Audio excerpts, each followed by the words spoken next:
Good evening, everybody. It is Thursday, and we are back once again doing some work on these orc planes.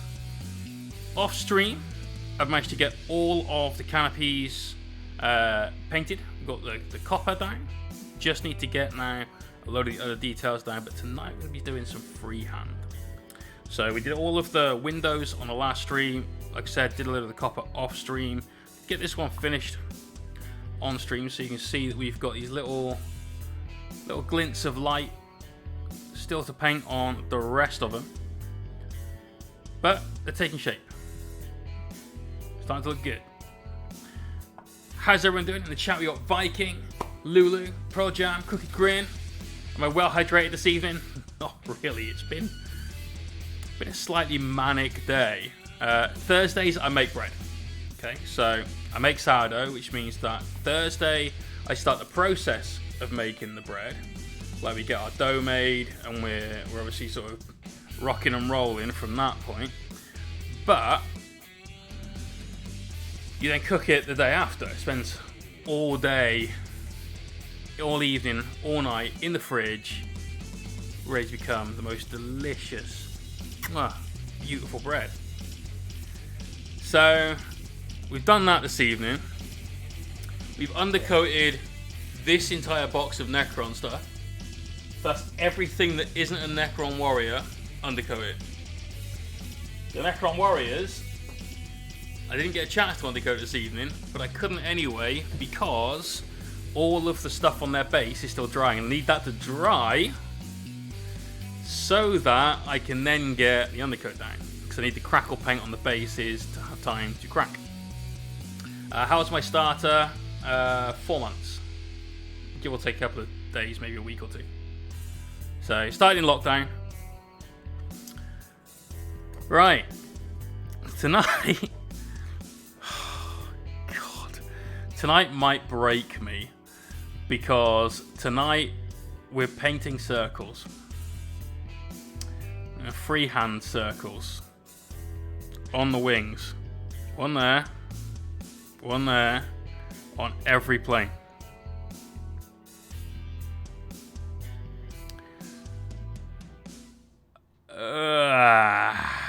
Okay, Sarah, how are you doing?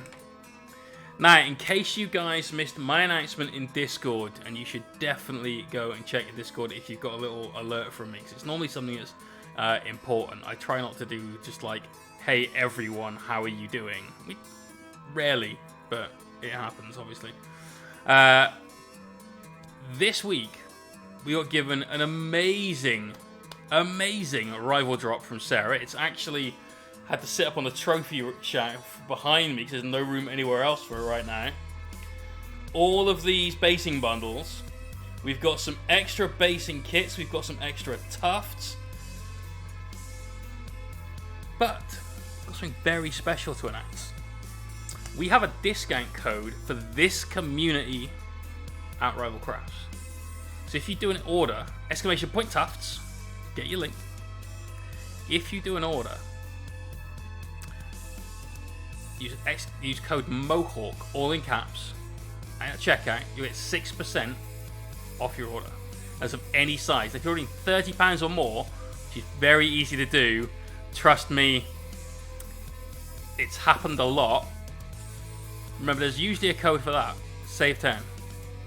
But smaller order, get that Mohawk code in there, get yourself some money off. Right, let's start the paint train. This is going to be so bad. I'm going to start off with some Scale Rojo Profundo. Great stuff, this. I'm going to just turn the brightness down a touch. This is wrong way. That's better. Now we can see what's going on. Tis! How's it going? So, as with a lot of scale paints, this is going to need some thinning because they're really, really thick. And they've got a tremendous matte medium in there, but that's what makes it so thick. And it can make it a bit of a sod to work with. But that's okay, because it's going to give us some decent coverage over the white once we've thinned it down to a place that we're happy with. I've also, this evening, started a brand new brush We're about to do the first ever brush stroke with this brush. So, exciting times. But we need a fine point for this freehand. If this goes wrong, Nemod! Getting his sub going on. Good evening. Good evening to you, man. Ashirian, going well. Going very well, thanks. Speaking of thanks, let's send thanks to Nemod for granting us an emote. Crazy Anked. What up, brother? Right, so drawing circles. Drawing circles is one of those things that you try and avoid like the absolute plague. Because they're difficult. We need to make sure we've got a center point for our circle. And we're going to use this vertical line here on both sides as a center so we know where they're going to be. MCG Jager getting the sub train going. Thank you very much, man. It's a 3-month streak as well now, dude. Earning them meeps. We also need to get a equal. So circles are, believe it or not, circular, which means the diameter is the same all the way around.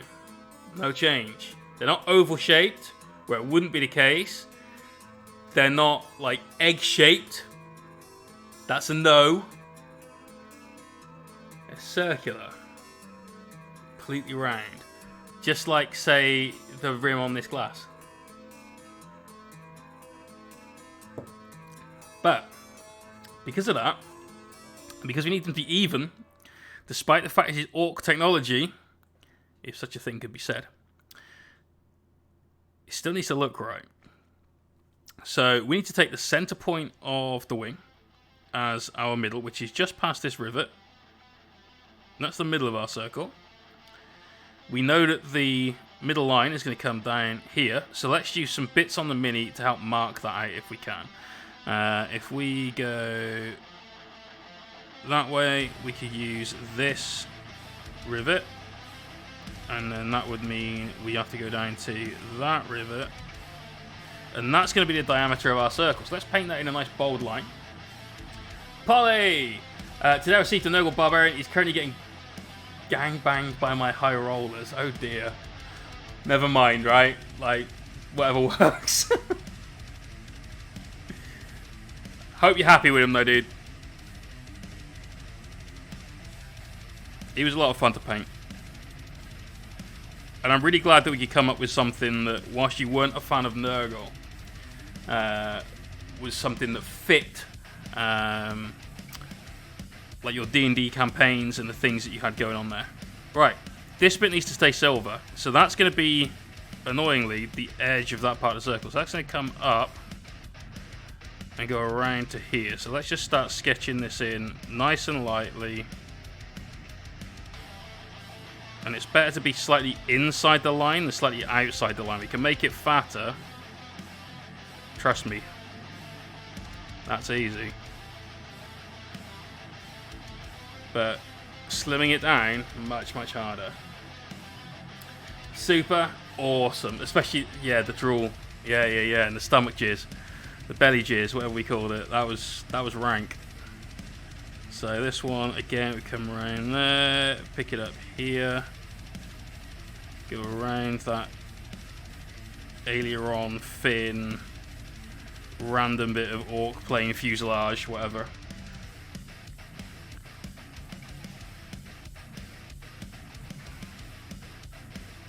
Okay, so that needs to be made a little thicker at this end. It's not quite circular. And this is why it's best to keep it nice and thin, because you can just fill it out. Now, one of the benefits of doing this, I suppose, is because of all of the orc stuff that's all over the place, like all these bits of exposed wiring and pipes and all the other guff that's on here, it's going to help our circle not need to be perfect. Nick McDade! 6 months now, man. Have you got a polo to draw around perfect size? No. but the inside hole of a polo would be perfect for the smaller planes. If anyone's just got some red fruit polos, we could just like pop them on. Sons of Rolo, I haven't changed your meeps over yet. I just got your message, and I completely forgot that you were M. Peters beforehand. I'm terrible with names.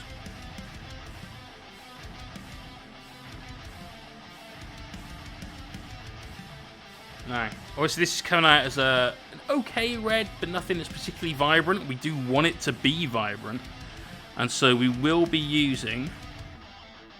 That would be about our end point. We will be using some Cador Red from P3 to go over this. This is our base coat. We're then going to pop over this, get some nice highlights on it, a little bit of a blend going on with that Cador Red.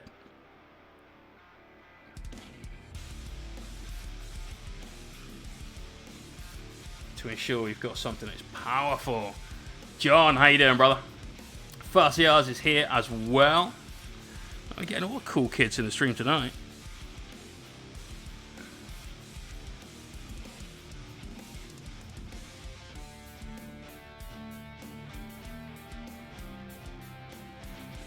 So we got some other cool news today.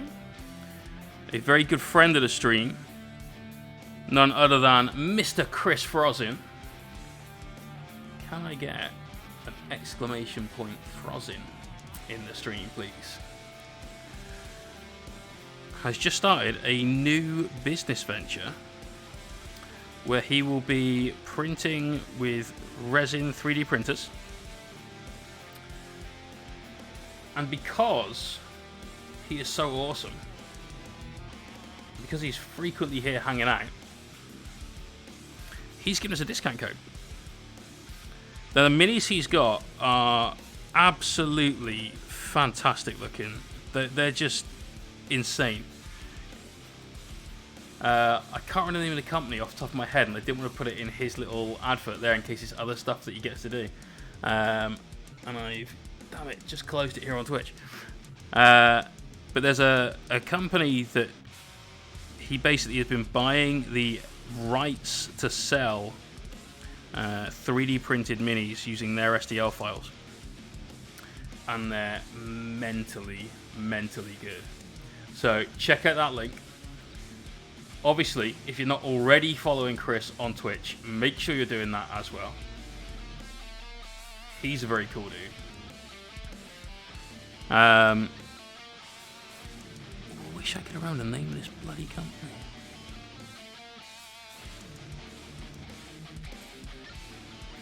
No, it's gone. It's gone. Alright.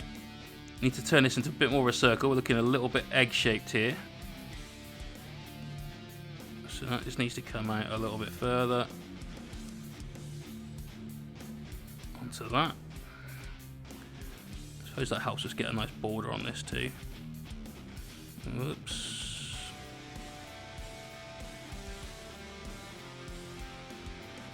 Frozin, there we go. We just had the inaugural use of the exclamation point Frozin command.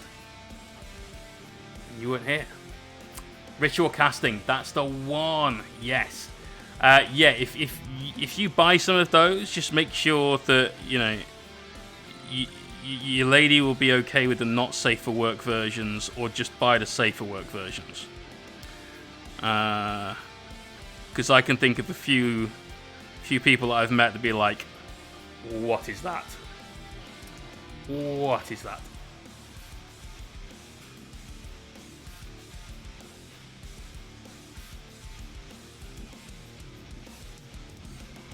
So yeah, if you want to check out what Chris is doing, his latest business venture, and support him, and get yourself a little discount code at the same time, exclamation point Frozin, the code is Mohawk10, all in caps, for 10% off. And not only that, let's just, on the other screen, pop over to my Instagram quickly. I made a post earlier on that most of you probably will have seen. Here we go. Check this out. So as part of the Necronathon, as part of this weekend's absolute madness, we're giving away that mini. Now, this mini is worth 45 quid. And by mini, I mean it's enormous. It's 120 millimeters, which is, what, this. So this is a big chick. But she's awesome. I would just like to point out this bit right here. The lightsabers do not come pre-glow. That's not a thing that cannot be done. This is no bueno. Also, no Ewoks are harmed in making this mini.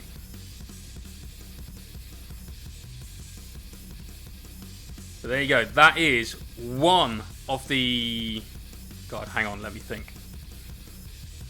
10, 12, 13, 14, 15, 16, 17, 18, 19. We're up to 20 prizes to give away this weekend. Damn! What the hell? That's just crazy. That's 10 a day. My God.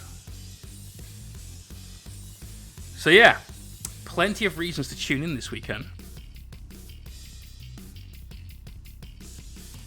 And if possible, you know, I might end up crying if we're still painting at 6 a.m. Monday morning. Like, completely involuntary, just solitary tear.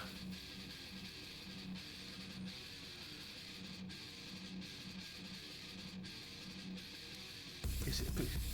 No. No, I was never really into Star Trek. I liked Captain Solo, he was cool. The android dude was weird. Just triggered half the chat. Right, you gotta do the same on this side now. So that's our midpoint. Goes to there, and goes down to there.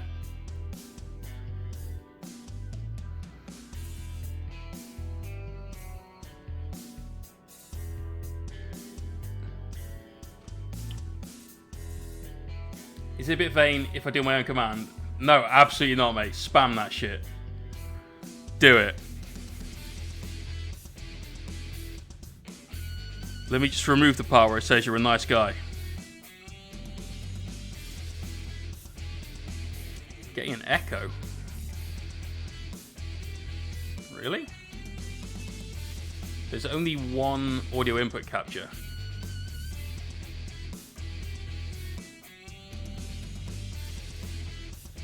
I know why. Oh, slacker?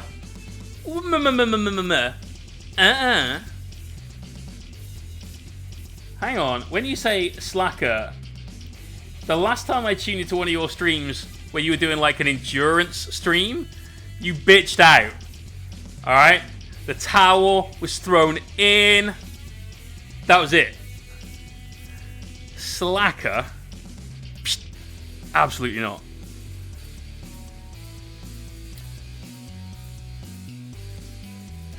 Lois! That's been a long time. How's it going? Alright, we need... just before then, so that's the point of our circle, so that comes back here. And back in here.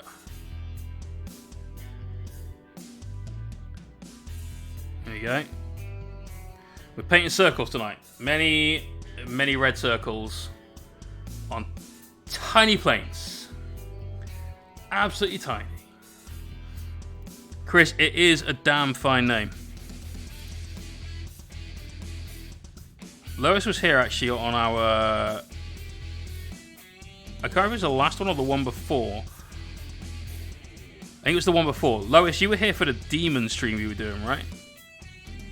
The one where we were painting an entire demon army in the space of 2 days.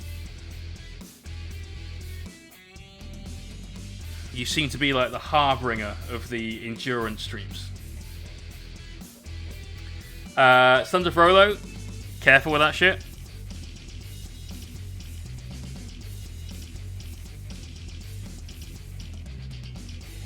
I just realised that actually that was the middle point, not that. So that would have to be out that way a little more.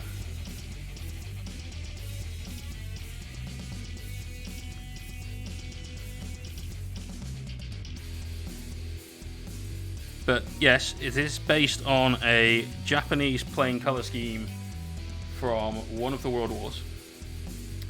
But let's make sure we are respectful with how we may say that.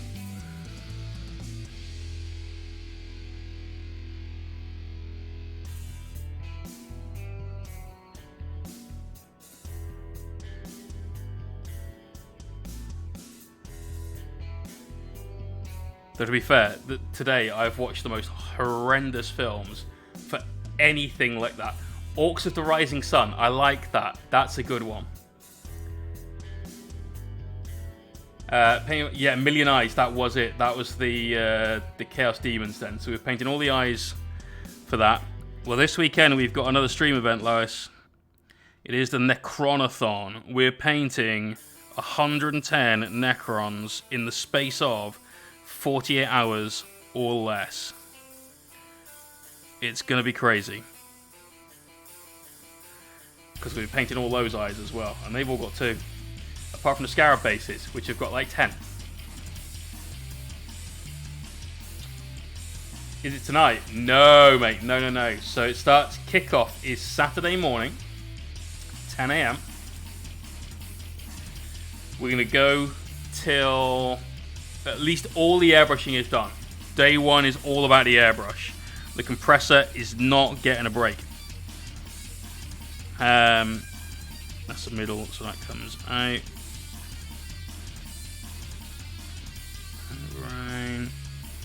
Right. Which means that I'm aiming for about a 12 midnight finish that day.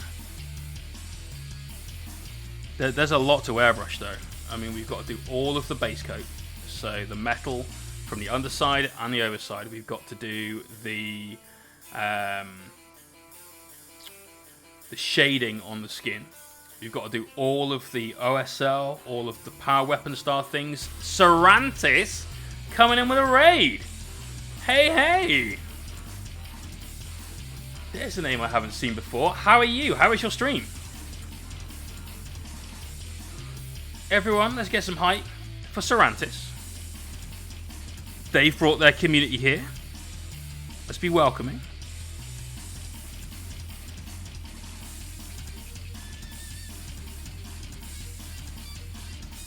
Today, there may be a lot of swearing because we're freehanding circles for some... Well, I know why the reason is. But, the pain of doing this is going to be something else. So, Cervantes, what were you doing on your stream? Let's go and... What do you mean, unable to fetch a count? Don't you dare.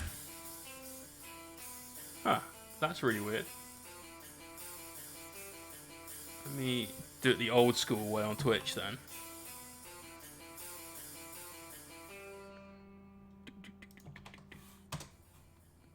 Let's find you. There you go. Oh, you were painting crons. There you go. Let's shut this man up and I can give you a follow. There you go. Oh, and Lois! I seem to have lost the subscriber button. How unfortunate. Thank you so much. This Cesaras. I've seemed to have lost the subscribe button. How unfortunate. Thank you, Lois. Really appreciate it.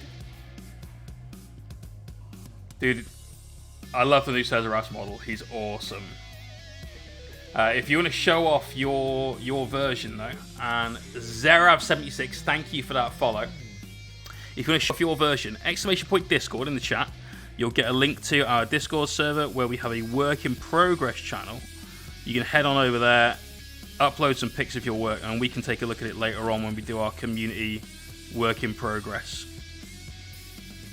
session.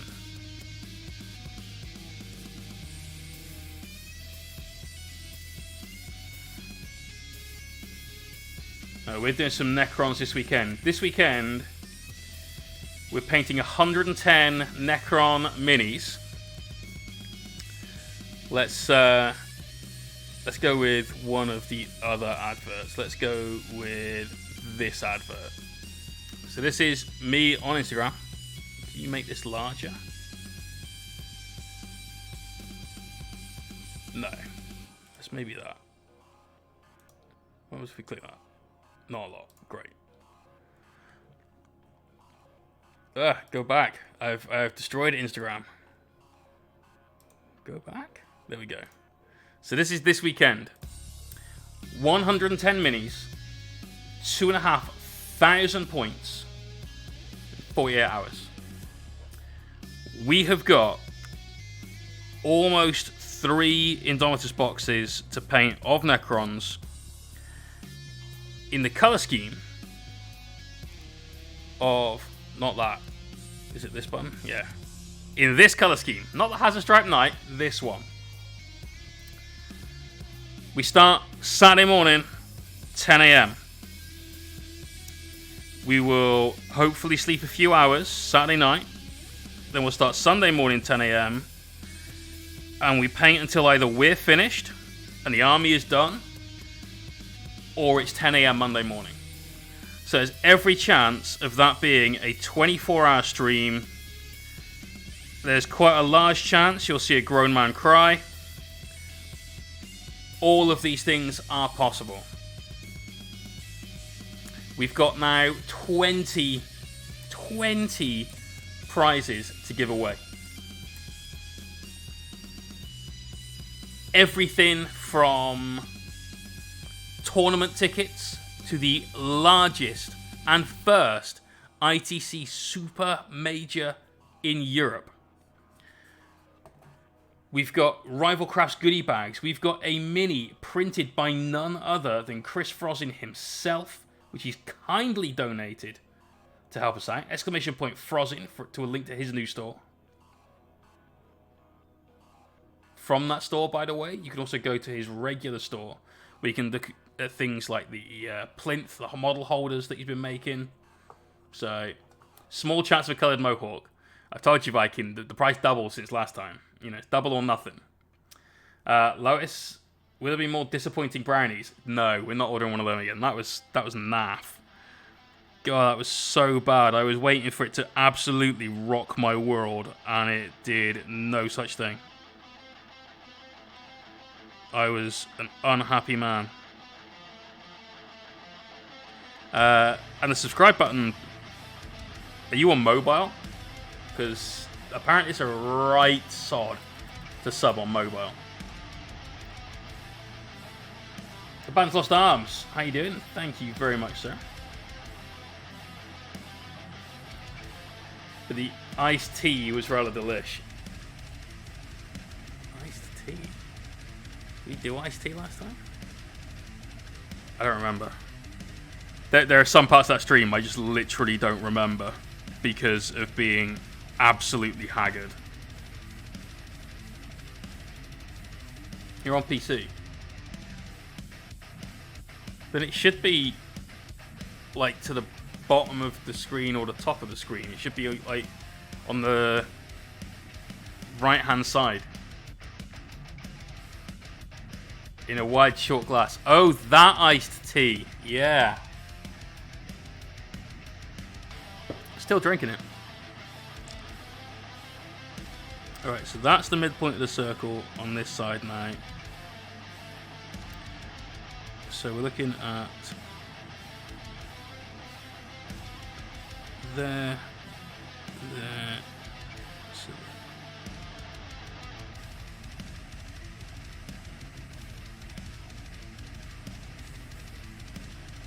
there we go, let's fill this bit in.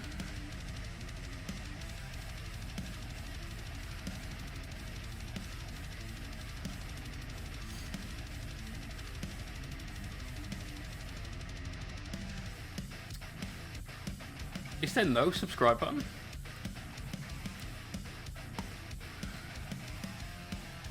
Hang on, we've had 3 people subscribe this evening. So, it's got to be there.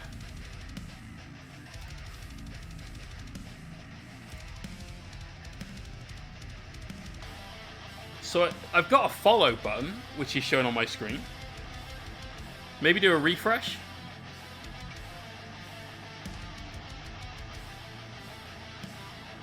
Just try other stream.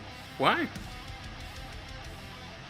Maybe Twitch is having a bit of a faff, because if I click on a user's name, it says unable to fetch account. So I think Twitch is having a bit of an issue. Which is, you know, what it is. It's not the end of the world. So, I mean, don't get me wrong, guys. Thank you to all of you that want to sub, because that's amazing. There you are, Frozin.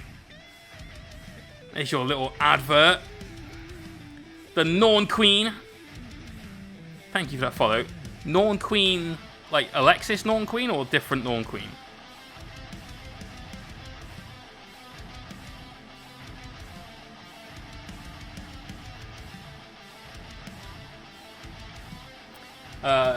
It is. I can see the gift sub button. When I click, I get a message something went wrong. Fair. Fair. Proud of his advert, dude. I'll tell you what. I've spent so much time messing around on GIMP image manipulator recently that I'm getting good at this. That took literally 2 minutes, and to get the picture with the mini. On, which is like superimposed over the thing. I was super proud of that, and that took me about 5 minutes. Like, yes, get it.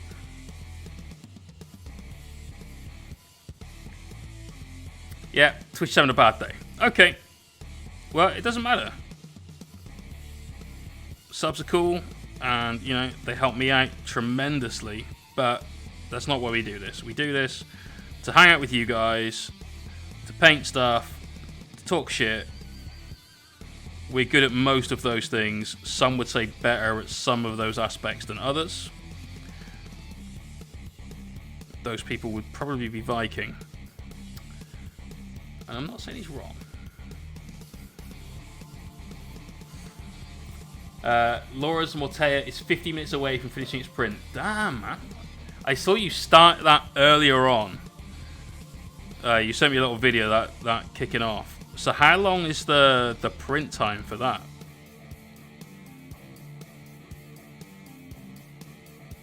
And which one has she got? Has she got the lightsabers, or has she got the skull scythes? Lois, it's definitely you, you see. There you go. We have identified the problem. There's a peanut somewhere in the machine. That is what has caused the issues. Lois, what are you doing? What are you doing? Crazy.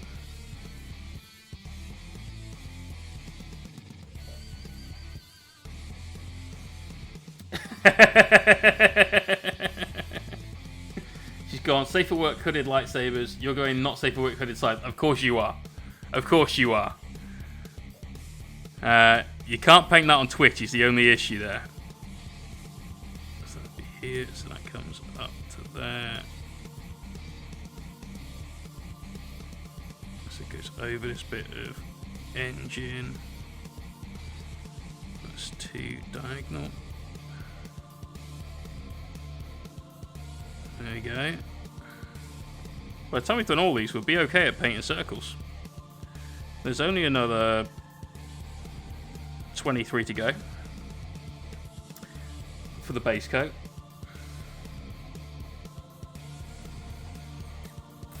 Evil Sun's Orc. Evil Sun's Orc works. Yeah, I like that. But Evil Sun's has kind of been taken, so I preferred currently that my favourite is Orcs of the Rising Sun. I like that one the most so far. I'll suggest that to Andy. That's Ringsting69. He's our client. That's his Twitch name. Crown Blade with some Necron. Titan number 4. I can't. because the outside will be too diffuse and it will fade out, so it won't be a circle, it will be like a weird splodge. The Chronothon streamed 300 hours. After supposedly winning the robot dance-off against the Necron Overlord model, Jay has now resolved to only speak Spanish after deciding that Senor Scorpeth Lord, is by far the coolest name for a model, only surpassed by Senor Supremo, Necron Overlord. Fair. That was a good one. That was one of the most entertaining ones so far.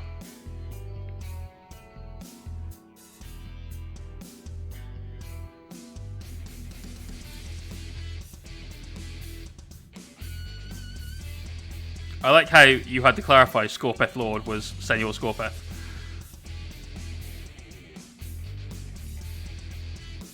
Have you seen the little photo edit somebody did of a Scorpeth Destroyer, the one with a two-handed blade, playing a little mariachi guitar with a big Mexican hat on?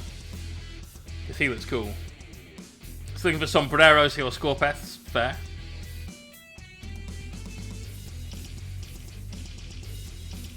Crownblade, most of the stuff we do purely for you guys' amusement. It amuses me as well, which is why I'm more than happy to do it. But quite often we do dumbass shit knowing it's going to be funny because it's going to be funny, and that's the entire reason.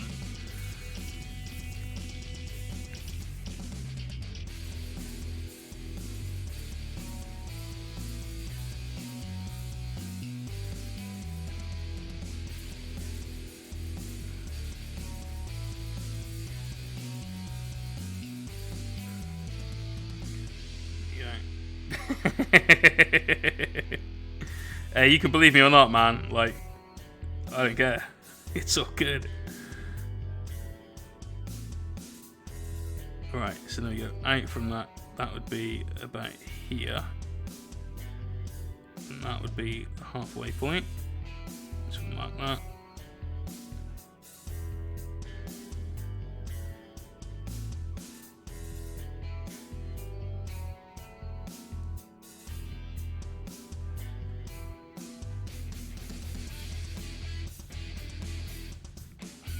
Okay, that's one quadrant done. Obviously these all need a decent second coat of this as well, because we went to thin it quite a lot to get the control, but that does mean that we're not getting a completely good pass over it. Are you a Raphael 8404 kind of guy? I've never used one. I'm a Winsor & Newton kind of guy, about 100% of the time. That's not to say I won't try other brushes. I have tried other brushes. These are the best that I've found so far. Because for the price, they keep for me. You know, I look after them. I put a lot of time into preserving them, cleaning them, and that pays off for me. Needs to come out just a little further. Just put that there.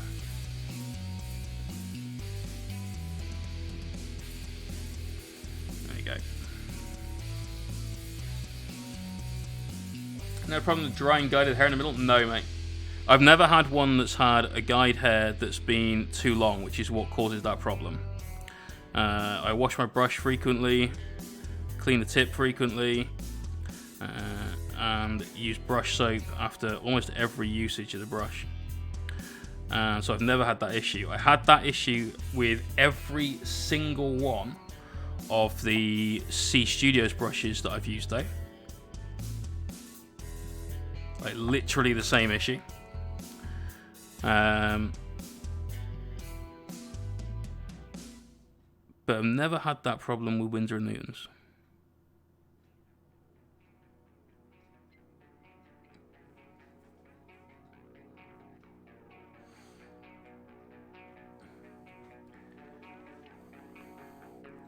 Your ferret stole your $23 paintbrush last weekend. Had a prayer out of her hands. Damn.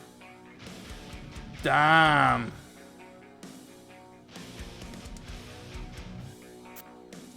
I think the Series S were well marketed by James. I know James personally, so I feel I can say this with a position of knowledge. And I'm not going to shit all over them on stream because he's a mate and that, but I think they were marketed as being phenomenal and a replacement for the Windsor & Newton, but they haven't been, which is a shame.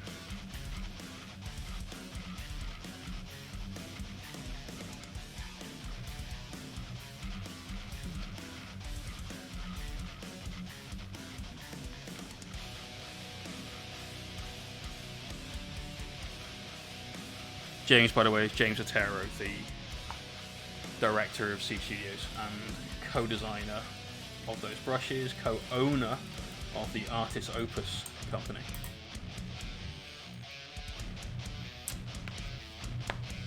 Oh, I can't remember the name of his band, mate, but he was in a severely death metal band. Apparently, you can find some of his music on the internet, and you can see him not looking like he currently does, which is a ginger vegan from Essex, because that's what he is. But yes, James was in a very, very aggro death metal band.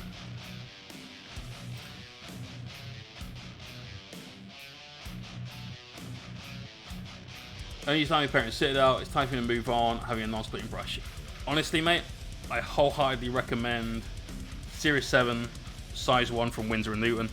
I paint pretty much everything with that, and that includes things like eyeballs and stuff as well. It's a perfect brush for me. This one's brand new, and I realised about 5 minutes ago what I haven't done is give it a wash to clean any of the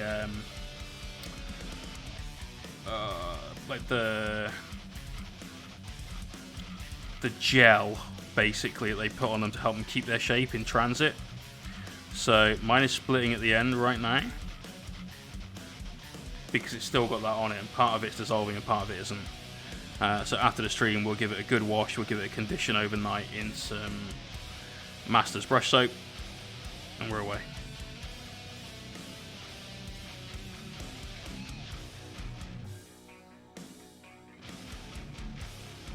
But literally, from this perspective, different strokes for different folks. That's the first two of our Orcs of the Rising Sun done. Now I'm just going to repaint those circles. It's going to be a lot of painting circles tonight, guys. We'll try and keep the stream interesting, obviously. But this is basically where we're at with this commission right now, and this is the step where we're on. Yeah, Bolt Thrower. Yeah, I remember. A mate of mine had bought one of their CDs.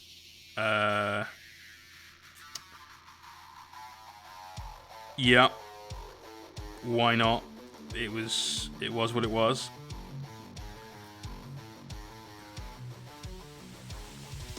Like, anyone that works for a company that plays in a band that then does stuff for the company, hats off to them, man. Like, for sure. World of Warcraft, level 70 Elite Tour and Shaman and all that lot. It's just cool.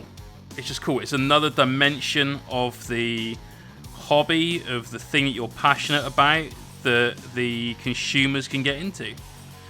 Obviously, it's not always going to be for everyone, and sometimes it's not even going to be very good. But it's there. So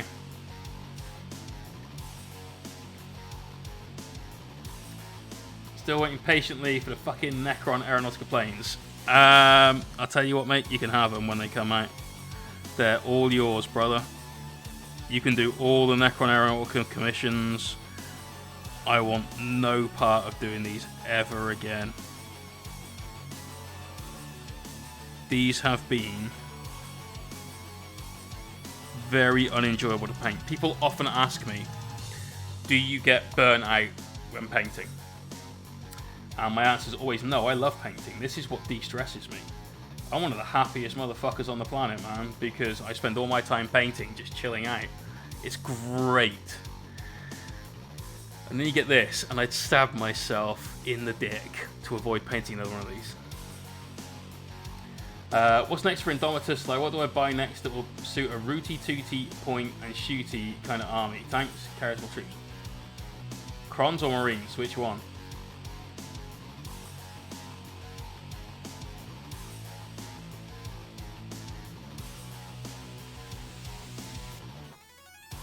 For Marines, do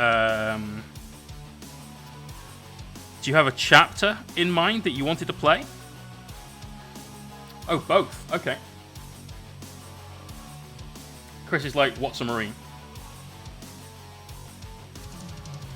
It's the thing that's killing all your Crons. It's currently what it is. That's for sure. Chris uses the Finchy ones, but again, it's all down to personal preference. You know, for him, they're absolutely spot on. I've never used one. I can't comment. At some point in the far future, I will do like a full-on brush sort of road test where we'll pick up a brush from like Broken Toad. We'll get equivalents from Windsor and Newton, Monument Hobbies like the Pro Acryl ones, Bombwicks, that's it. A Da Vinci, a Raphael, a Rosemarine Co, Army Painter brush. You know, we'll grab a load of them, and then we'll just sit and plow through painting like a Space Marine or something with each one. And we'll do a full road test of what brushes are out there, why I think they're good, why I think they're not, that sort of thing. Right, first coat and second coat down on those. Now we can move to the next smaller planes. Yeah.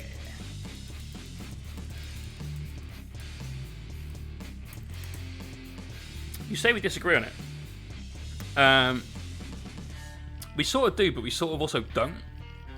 Because we both know that this is the most important thing to a painter. And so having one that fits your style is paramount. And that we do both agree on. We just both have different styles, which is evident in the painting that we do as well. So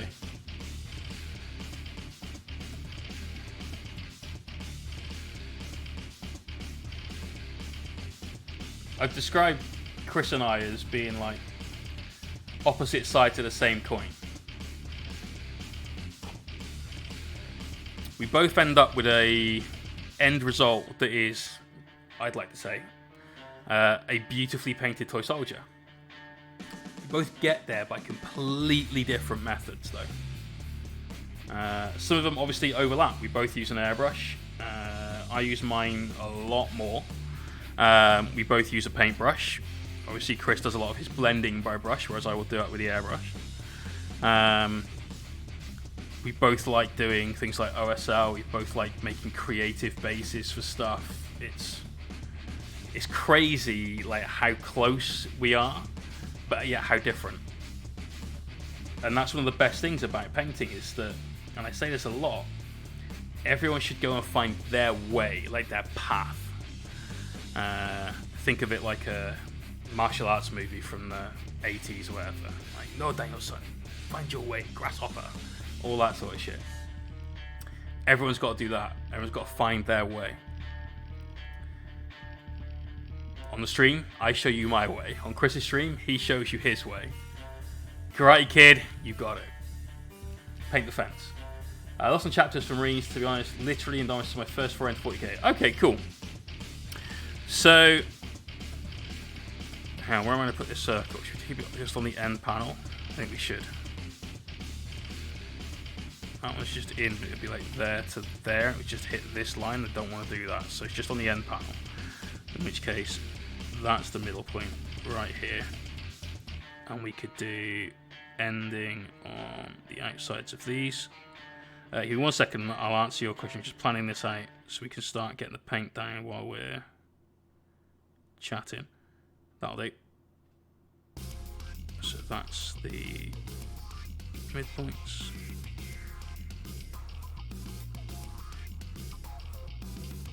Cool. So I would just create your own chapter, because you won't know what playstyle you want to have if you're brand new. And if you paint it as one of the official chapters, you're not necessarily locked into that. You're really not. But you can just have whatever you want going on. You can create your own story for your own dudes. It's a brilliant thing. And once you've got your paint style down, and once you have got like a color scheme in mind, then you can start thinking of the story. You might want to choose a parent chapter because you like the way they sound or the way they play, and you can kind of go down that route. If you want things that are shooty, Dreadnoughts. If you just started 40k, stay away from Forge World because it can be a motherfucker. Both to paint and rules wise, it can be a bit of a pig. But some Redemptor Dreads, they're pretty cool right now. Some Aggressors, they're doing pretty well. More Eliminators when they get released, they're pretty horrible. So yeah, loads there. It's a really cool thing to watch, to be honest. It's why I rage so much, because you're going to be giving me advice which matches. Yeah, that's pretty true actually.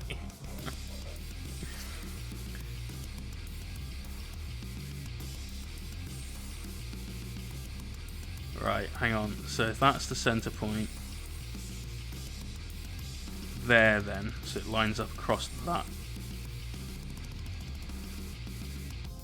That would be the point. There we go.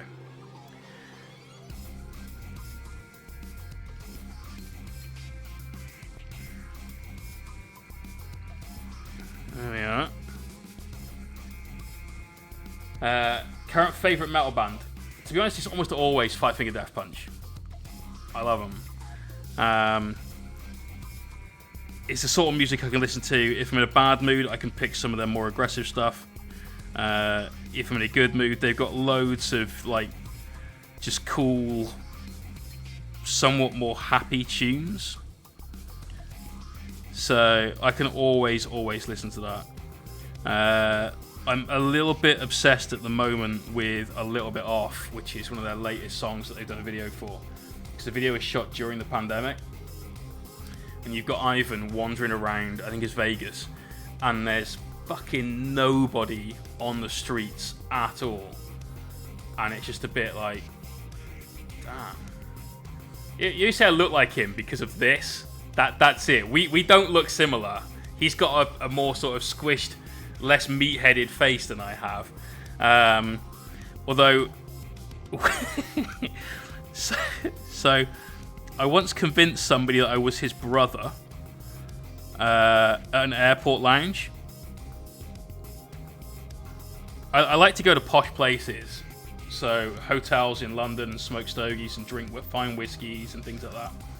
And because I don't look like I belong there, people always ask like, "Oh, so who are you? What do you do?" And I normally tell them I'm either a location scout for a band.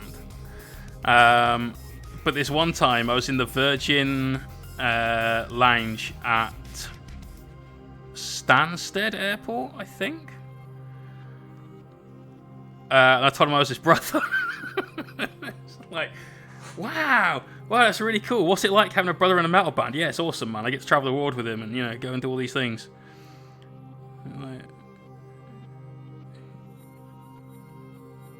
So yeah, that's always fun.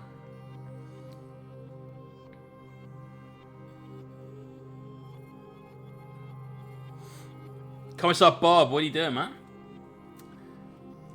So my primers came today along with a glaze medium. That's the first time I experiment with it. I must say I can finally blend a bit with this. I always failed trying to glaze with water-thin paints. Hey man, whatever works. Like, I've pretty much predominantly used water for all of the glazing that I've done, but that's because essentially I've just had a lot of practice doing it. Many years of thinning down water and paint and trying to not flood a mini with too much of it. So I'm glad you've got something that helped you out, man. We're going to see some evidence of it in the whip gallery. Show off your sick blends.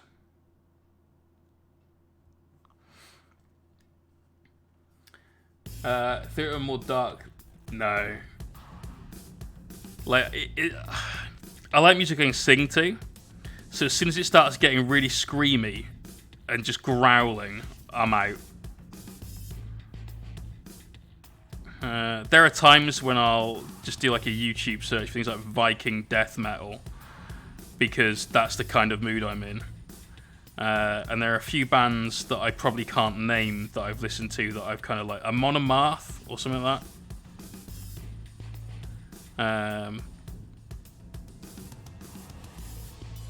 But no, I'm generally a kind of happy soul, and as long as I can sing and bop along, then we're good. So I listen to a lot of things.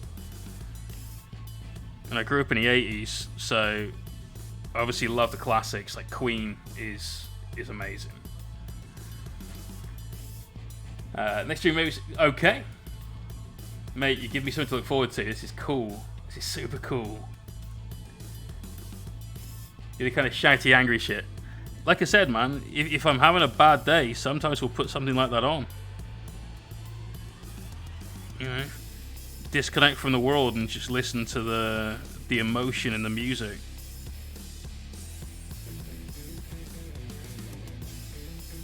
Lois, you got there! Oh wait, no, it was Des. Des, you got there! Subs are working, says Des. Mate, you're a superstar. Let me give Lois her meats.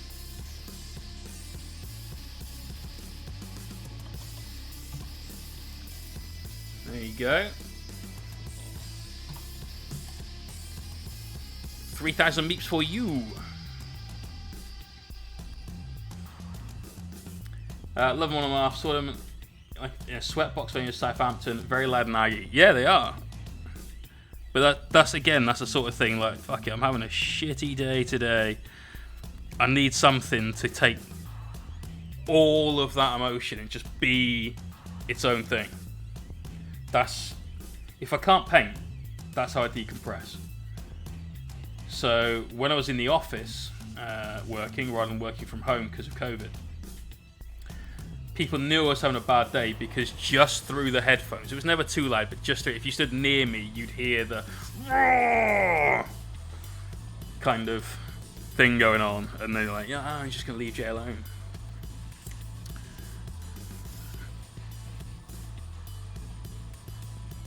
We're not going to ask him to do something I know he doesn't want to fucking do today.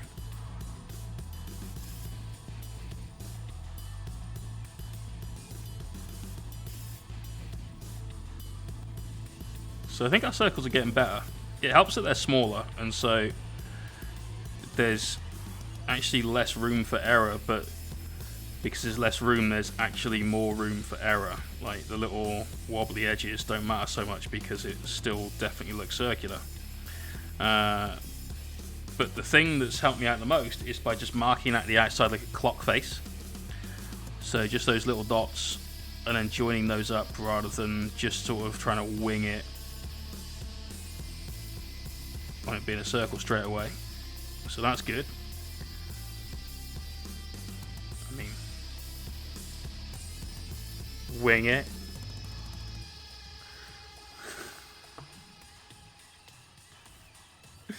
Oh god. The most cathartic thing is working a heavy bag for 10 minutes. Like, get some wrist tape and just wear yourself out. That's catharsis. That and the obvious other form of working out that isn't actually working out, but generally gives you some good exercise and some great dopamines. Rookies don't get it. They seem to think it makes me want to murder people, but it helps me. Yeah, I know, right?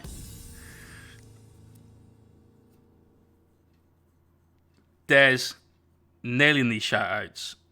Let's get a shout-out for Des. Yeah, Des actually does mod work. And he's always on it as well. Always on it. So from Des, I'll accept the, mod work is hard work, because Des does work hard. But only from Des will I accept that. Des, you need an assistant at any point, you let me know. We'll recruit somebody to help you out.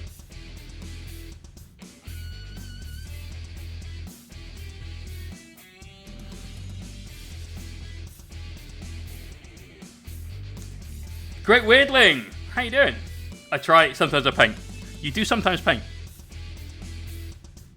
How does Ultras going, man? You were doing like the sort of refresh on a few of them? Getting your shoulder pad trim and everything sorted out, I think. You've got the great decaling to do at some point. Just came back. Hey, there you go. Des is the man. Literally the man. We need Matthew McConaughey, like, my man. Alright. For Des, that's what we need.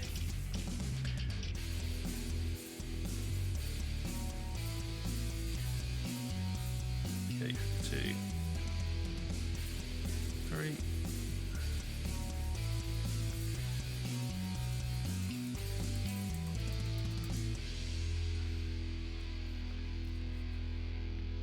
So what's everybody else doing? I'm sat here painting tiny circles,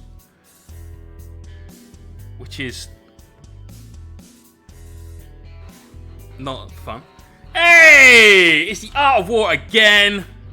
You guys absolutely rock. Let's get some hype in the stream for John Damaris, Nick Nanavati, and the rest of the guys over there at the Art of War.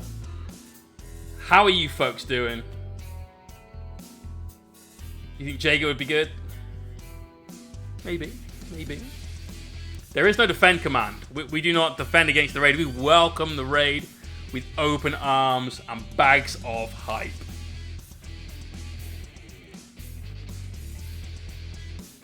How are you guys doing though? How is your stream? What were you guys doing? You made some progress on a bust, Great Wordling. That's awesome. Chris is editing some 3D print files. Mate, rather you than me, I have no idea how that shit works. Like, give me the actual 3D thing and I'm sure I could make scaffold. But, no idea. Nick, not a hottie. Wow. Wow. There's Chris entering the flame war with a strong opening salvo. Sometimes I come here on my own. Sometimes the AWar 40k team make me. Dimara and Papa, that's totally fine, dude. You're always welcome. Can you share links? You can. There's no like protection on it. Like we don't stop anyone, but it's always good to ask first. What are you going to share?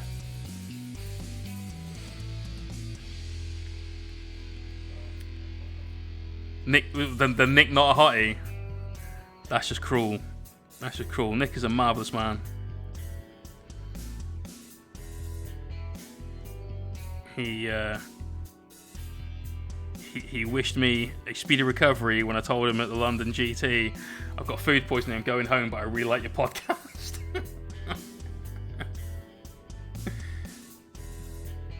Oh my god.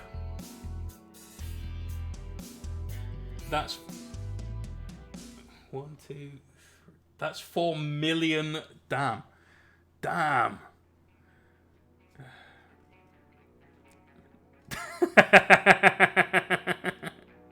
Awesome.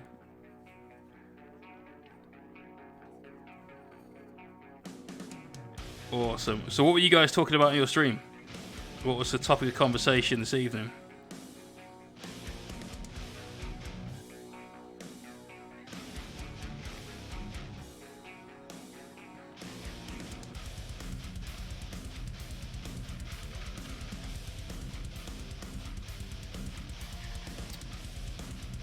School buses need vinyls. They do, man.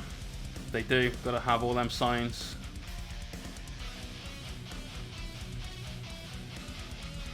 Are we actually still sending people back to school now? I think we are, aren't we? That's still a thing, but now it's a case of please send your kid back to school wearing a mask.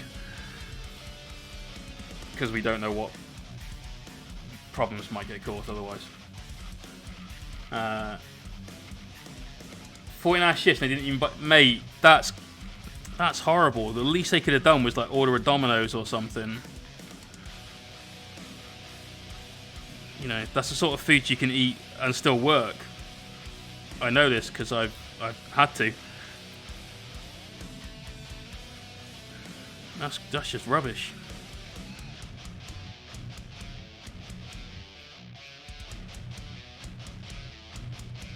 Should have formed like a little union strike, printed up some of your own signs, done the no, we won't print. I don't know. And gone from there.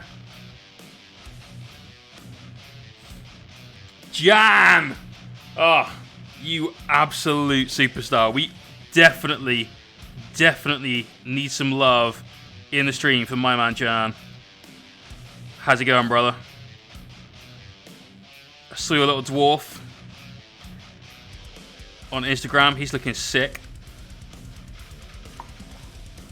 Today we are painting freehand circles.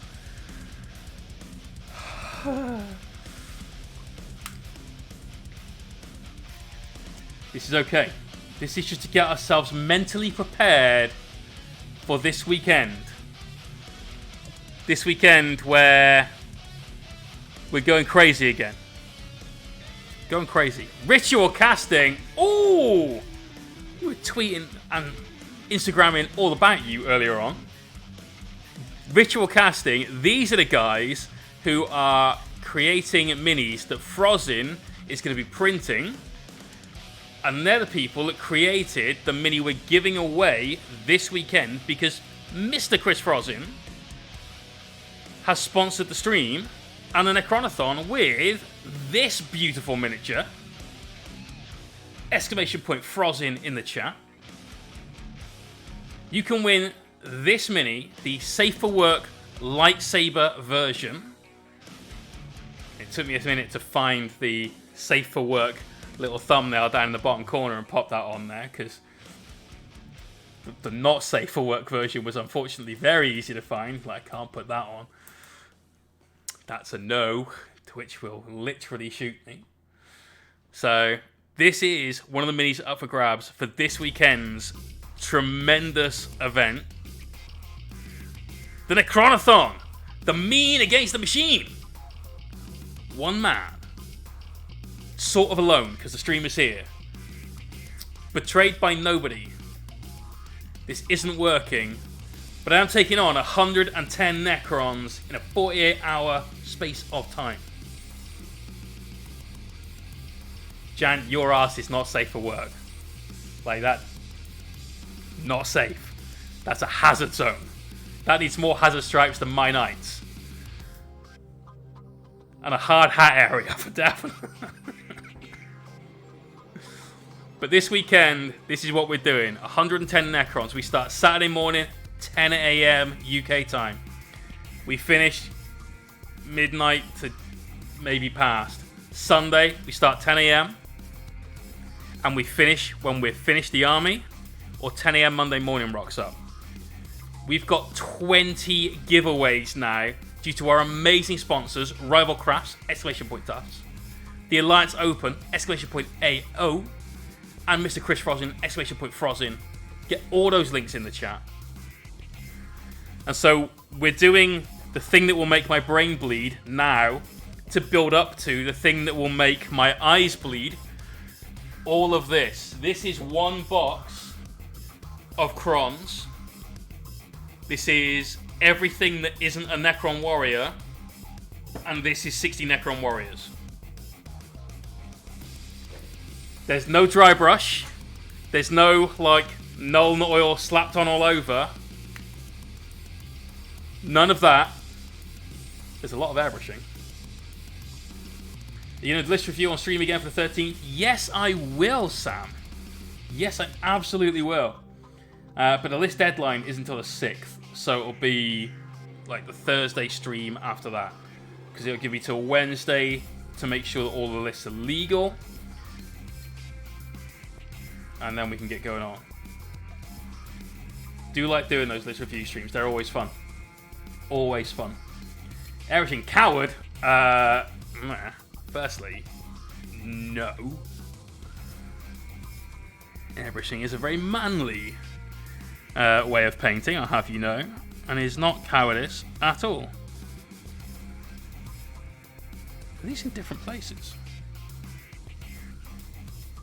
They've got different wings now. It's different to that wing. Oh, damn, they are different wings. Huh. Okay, that's fun. And not. Because now that's in a different place. Oh, shitballs. So that would need to be... You have to do here as the middle. And still go out to both sides.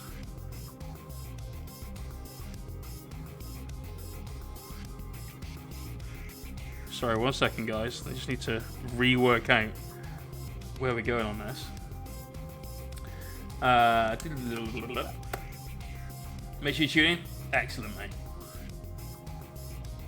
Cryptic Karma Shade, no, none of that. The fish going through your games from the weekend. I get the feeling you only covered 2 games. No, we did. We went through the 3rd one. Basically, if you missed that one, or like I didn't quite cover it, it was myself versus a Sister Battle player who ignored AP -2, which means my Gatling guns are pretty effing useless at that point. Didn't love that. And when you've got sisters in cover, that means that they're getting a 2-up save against your Gatling cannons, which is a bit of a feels bad. But he went first, had some horrendous dice rolling, and basically couldn't wound me with his exorcists.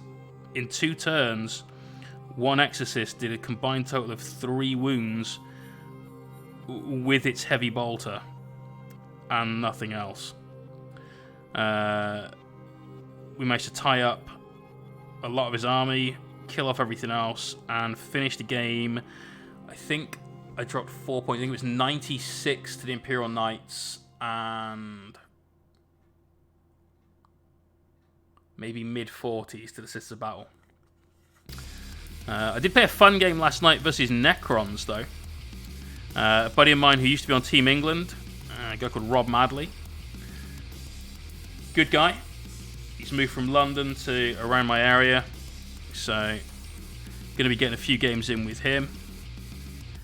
He's still playing Crons at the moment, wants to transition up to Mixed Demons. He wants to do the same list I'd like to do, the Exalted Demon spam with the Lords of Change and Keeps the Secrets, which is a pretty cool list. It's like playing Knights but Demons, basically, so I'm obviously going to love it. But he played a list that had 5 Catan in it yesterday. So we had the Nightbringer, the Deceiver, and 3 Transcendent Catans. 10 Lichguard that literally wouldn't die. They got given a 2-up invulnerable save almost every single turn. And they were bouncing mortal wounds back to me on 6s to save. We made the table the densest table possible, just to be sure that there was plenty of places for him to hide.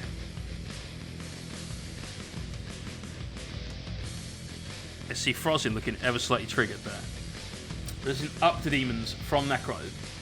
Chris, I hate to break it to you, but until the end of October, there's loads of up from Necrons. Of course, when Necron Warriors have a 2+ Feel No Pain that they're rerolling 1s from.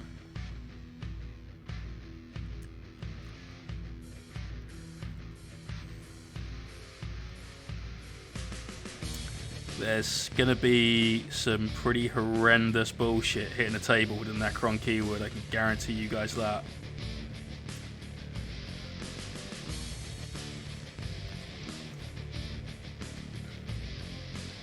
So, yeah, Necron armies in the works for no reason whatsoever, and I definitely don't know anything I shouldn't know. I promise you that.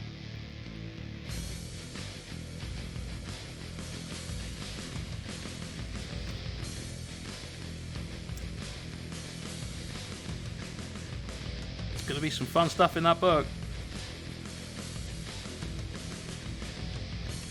Monoliths are pretty cool.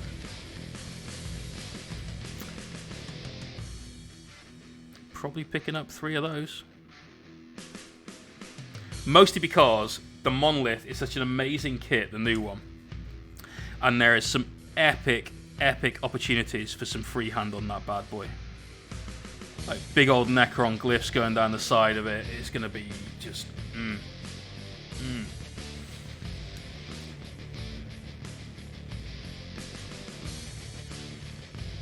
Thunderhawk has negative... Oh, right, okay. Chris hides, yeah. Innocent is definitely not a word that can apply to you. Like, out of the two of us, you're the angel on the shoulder, I'm the devil on the shoulder, but innocent is a no.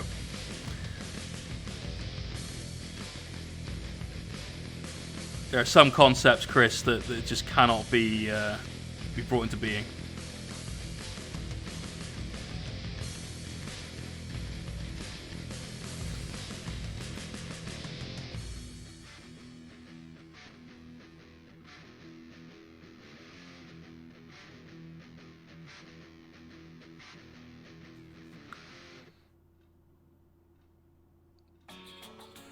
Up to the front of there. There you go, there's our cross. We can start drawing in some dots. The new 6-cron gun is elite, so max 3, right? Yes, it's always going to be max 3. And it will be a one mini unit. But that was my favourite thing at the previews. He looks absolutely awesome. And if anyone's ever seen the Boondock Saints, or maybe it was one guy with 6 guns. Yes, it was.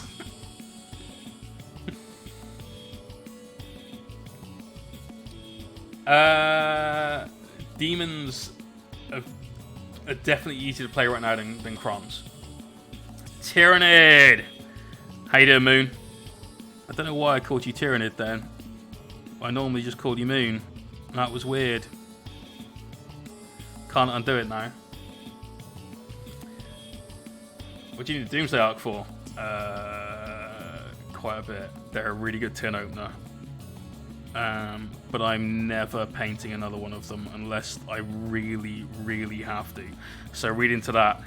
If they become an absolute mandatory part of the list after the Codex drops, instead of the Canoptech dude with one on his back, or multi-monolith Death Ray, then...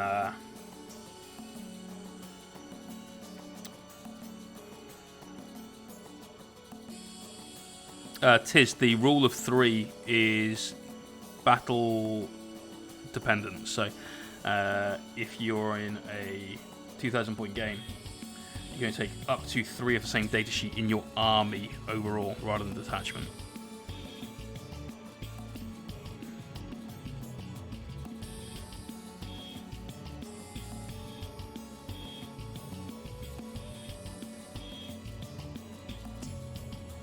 And that one ended up ever so slightly square on that side, so let's just round it out a little here as well.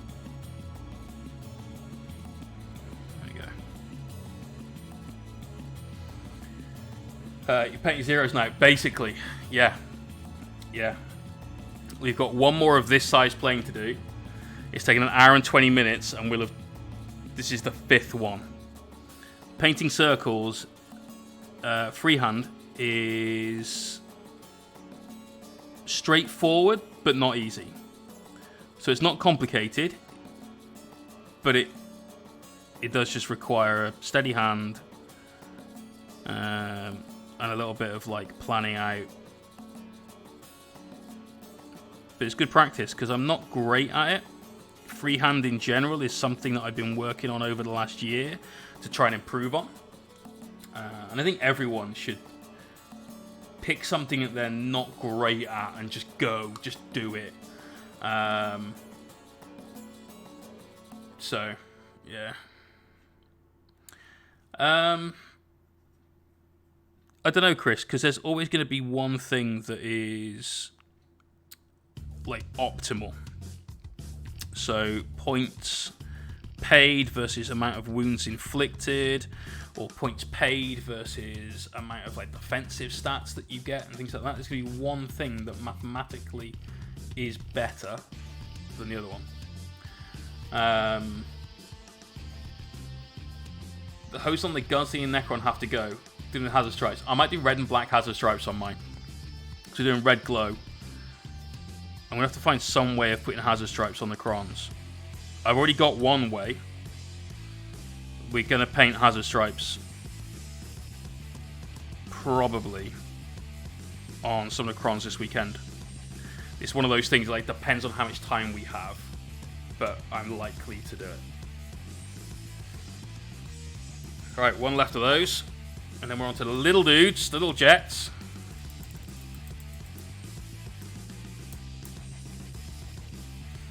One with squirt guns.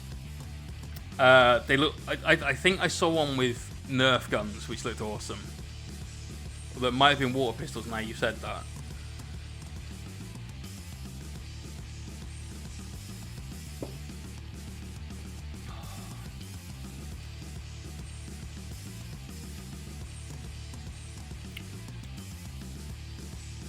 That definitely does taste a little bit of apples.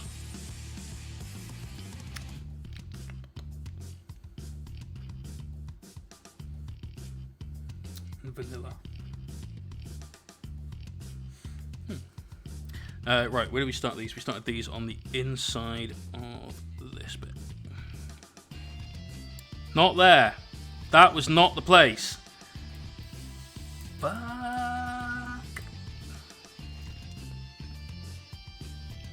Well, when we start doing the powders for battle damage, you can guess where some's going.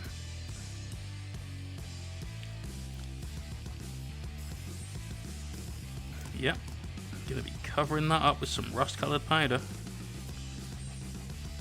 And we've nearly got most of it, actually. That'll do. That's fine. It's okay now. We are saved.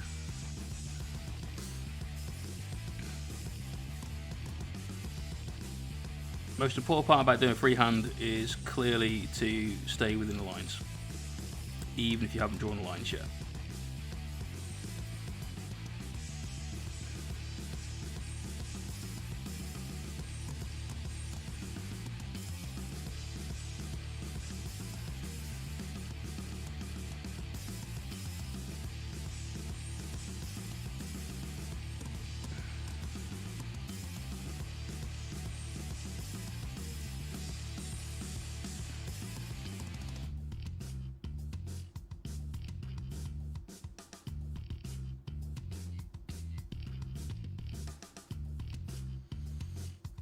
Red and black chevrons would be cool, but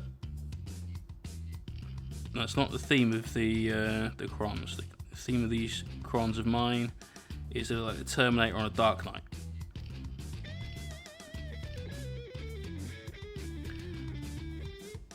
This means war, mate. That is a great Twitch username. Thank you for that follow.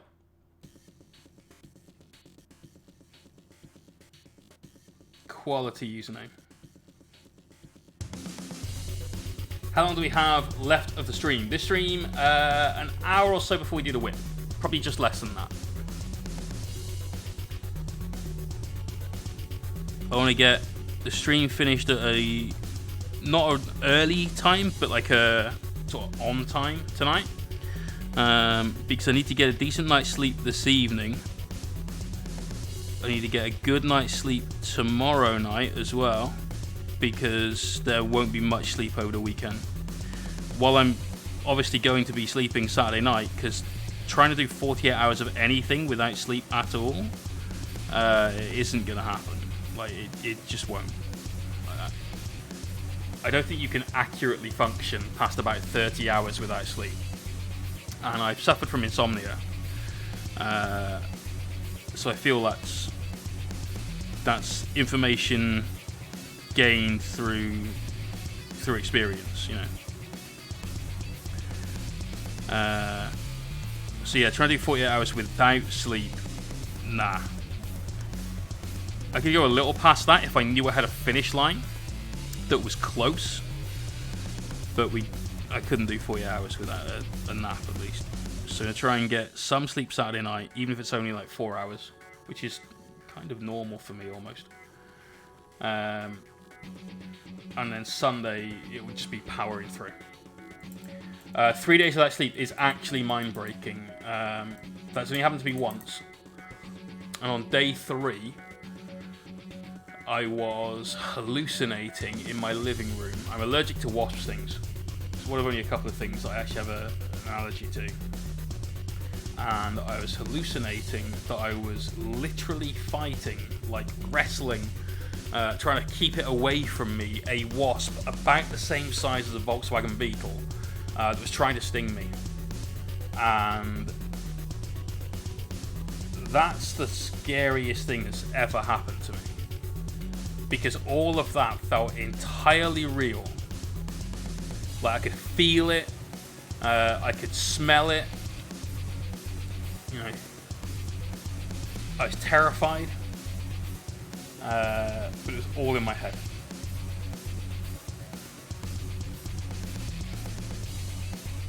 Yeah, the allergy's not coming into play on that one. You're right. Yeah. It's like, oh, he died from a wasp sting. Yeah, he's allergic to that. No, it's like this long and it went through his neck. So.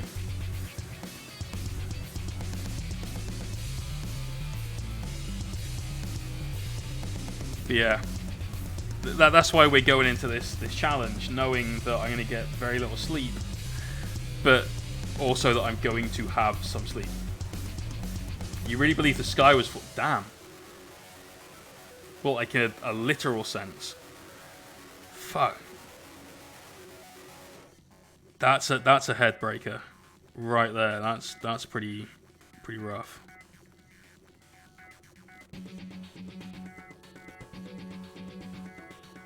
Can confirm extreme tiredness is bad. Never heard of the black dog hallucination. No. Oh, mine wasn't like anything to do with drugs. It was just to do with. Well, I don't really want to go into it in great detail, but I'm in a good place. I like my life. I got no worries about anything, but at the time I didn't, and it wasn't good. And I was housebound because of an illness, and I had been for 9 months, and I was depressed, basically. My everyday was the same. It was get up, sit in a house, which was a flat. It was like a one-room basement flat with very little natural light. Yeah, it was dark. It was not good. Bad part of my life. But we got past that. That's where the Mohawk came in, if I'm honest. So I've never not had control over certain things in my life, and this was the only time really that's been the case, where I haven't been in control of doing what I wanted to do. I used to do this thing where if it was something I didn't want to do, I'd count 3, 2, 1, and I'd just do it. And it could be anything. You know, it could be getting out of bed when I didn't want to. It could be doing that last rep at the gym. I'd find a fucking way of getting it out. 3, 2, 1, lift that bar. Hell, once it was break up with a girlfriend. I didn't know what to say. I didn't know how to say it. I didn't know how to start the conversation. It's like, right, 3, 2, 1. Hey, I'm really sorry, but I'm leaving you. You know, whatever it was that I would need to do, I'd do it. And I found that during the course of this experience, that was going away, and I couldn't do it. 3, 2, 1. Okay. I'm gonna do it. I'm not doing it. This is stupid. And it was even like for dumb things, like household things, like, right, come on, Jay, you need to do the washing up. Go on, get off your ass and go and do the washing up. Come on, 3, 2, 1. Why are you still on your ass? And it was dumb stuff, right? And one day, obviously something had like got to a breaking point, because I woke up, so something is going to change today. That's it. Something has to change, and it has to be today, or I don't know what. But the or was like looking like a bad thing.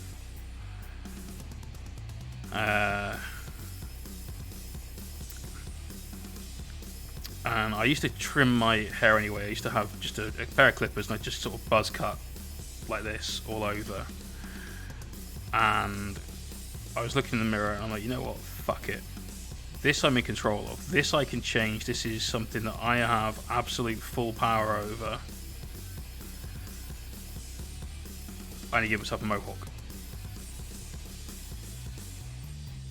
That's what I did. That was it. I put down to like grade 2 and did all of these bits. So there was some hair there, and then after a day or two, I was like, oh fuck it, we'll see what it looks like when it's like shaved off. So I got the razor out, like a normal Gillette razor, and bit to the rest of my head. I used to have that for a bit. I won't do that now because it's too much like hard work, and I say it's too much like hard work. It's not really hard work, but I don't like having the razor burn and stuff like that. But yeah, there you go. There's an uncomfortably frank look into part of my life that I wasn't going to say, but we did. So, if you ever feel sad, fuck it, get a mohawk, because everything's great after that.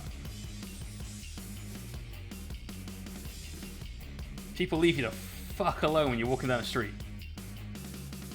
Like, part of the illness I had, I couldn't breathe very well. And I lived in Cheltenham, which is a small but nice town in the UK. And you'd walk down the street and there'd be a load of people jumping out like, oh, would you like to give us 50p for children's cancer?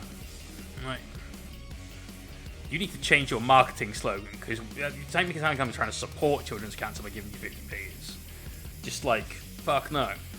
But because I could barely breathe, I couldn't really talk, and just walking from my house to the shop, which is about a quarter of a mile away, and back again, getting like a few groceries, I'd need to sit down 3-4 times each way to keep my breath back, to stop myself passing out. Horrible. So I don't have the energy. Literally, I had no breath for these people.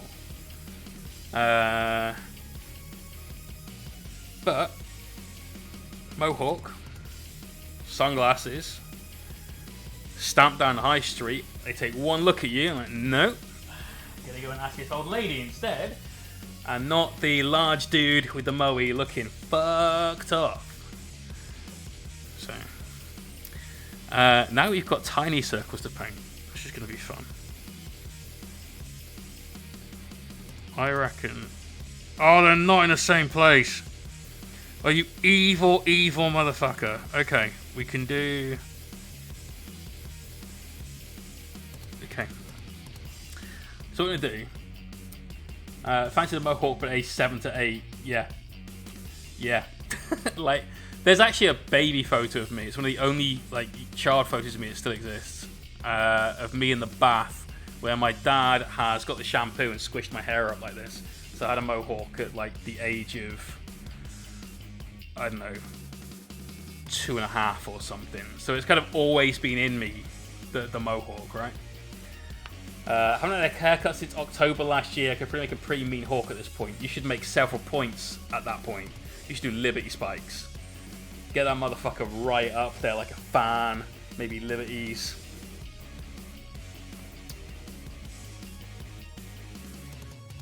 Or do you give yourself buzz cuts?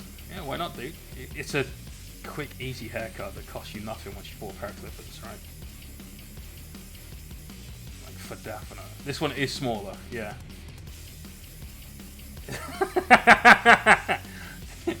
That's right, Jay. Yeah, we just like... Next thing you know, everything looks smaller. Oh no, that's just ruined my sex life. Enjoy that one on me, fellas. Right, I'm going to do a little dot. That's going to be the middle. And on this wing, because that line's out of the way, we're going to do the middle of these two. So we're looking at like the hinges for the flaps on the wing. That's where the middle's going to be.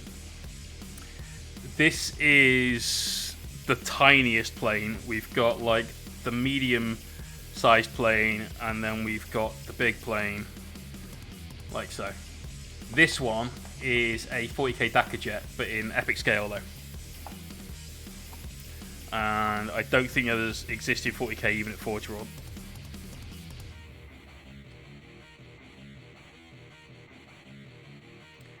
Haven't had a haircut since early 2018 and haven't trimmed my beard since March.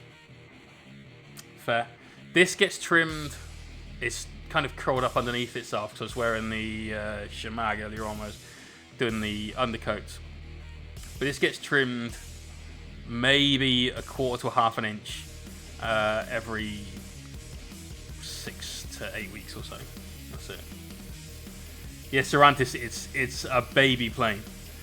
They are not the most fun in the world to paint ever because they're so small. Everything is like painting eyes, essentially.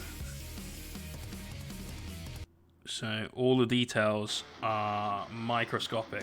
So they've got all the same detail as the 40k kit, just the inner space version.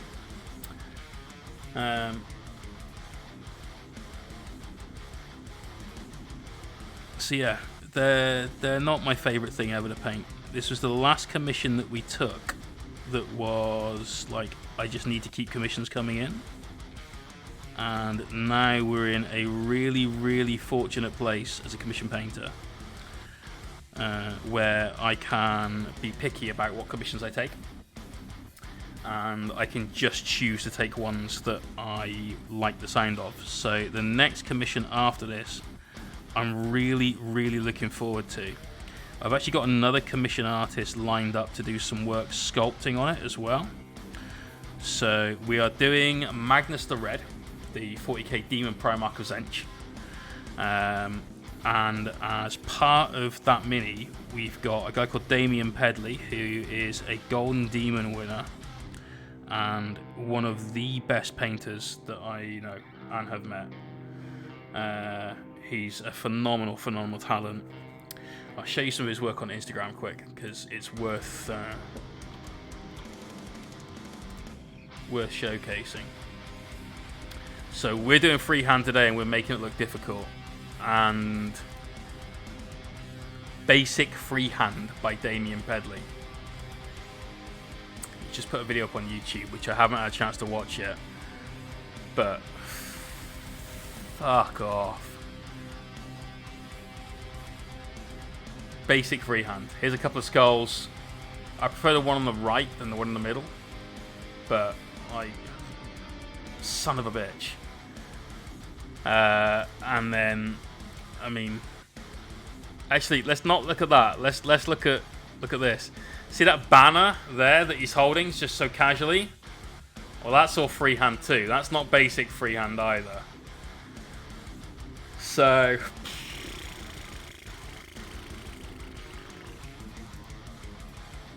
the fuck. But this guy has got the prettiest Marine army I have ever seen. They're all done to that standard. It's beautiful. I had them all over my desk the other week. He popped round after picking the army up from the White Dwarf offices where they were being photographed.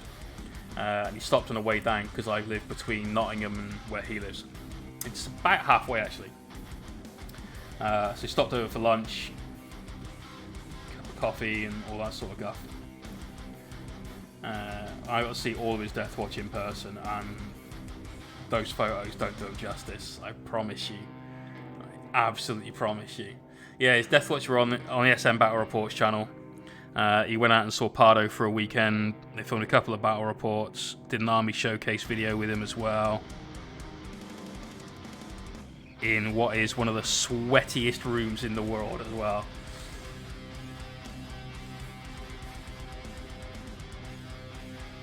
Started that army, the Primaris ones he's just been working for about a year ago. So you even know what the best tailpiece to assemble for the Trigon Prime with?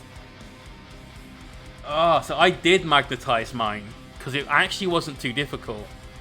But I think the one that I settled on for most of the time was the pincer one. I can't remember which one it was.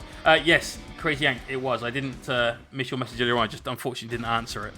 So yeah, we're doing a Magnus the Red for Rocky, who's one of our most committed and old school, been around since the dawn of the stream community members.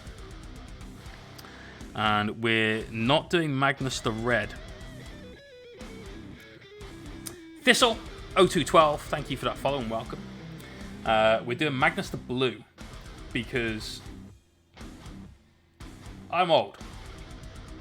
And when I was a kid, and Maiden Hero, thank you for that follow as well. When I was a kid, they had a Magnus the Red model for Epic 40k. It was the first Magnus model that they had. And he was about this tall, except a Space Marine was this tall. It was 6mm for a Space Marine. And he was like that. So he was a big motherfucker. And he was bright blue, he had a big cyclopean eye, and he had big ginger hair. Like really, really ginger hair. And we probably won't do the ginger hair. Because it'll clash with everything else I've got going on in the mini. But hey, Lockius, it's Paul. How you doing, man? Everyone, this is the guy who I played the second game with at the weekend. He had the Raven Guard successor army that scared the shit out of me until essentially after my first turn. But if he'd gone first, game over for me. Game over. So much game over. How you doing, man? It was a beautiful game. Hope you had fun. How's your airbrushing doing? You said you were looking to level up your airbrush skills. We're doing tiny circles for freehand now. This is penance for something I've done else in my life, I swear to God.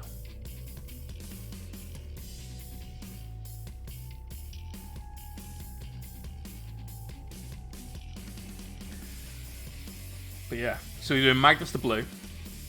We're going to paint the armor in the red 30k style, but it won't be cherry red, like the clear coat, candy coat, whatever you want to call it. We won't be doing that because I don't like it. But we'll do a nice bright, vivid red, all the gold trim. Going to do nipple horns. Got to have nipple horns. If it might be red and not blue, they can buy their own. Well, no, Rocky said, look, you can paint it how you like. And I'm like, really? How I like? Like, anything I like? And he's like, yep, absolutely, man. I trust you. Love it when a client says that. That's free reign to just go absolutely knocking futs on it. And do it whatever you want. And that's the best way to get the best results out of a commission painter. Let them do their thing. Yeah, you're paying me for a reason. I love what I do. So if you fucking let me off the hook, like completely let me loose to do something, it's going to be 10 times better than adhering to whatever paint scheme I had to, unless I'm totally sold on that paint scheme.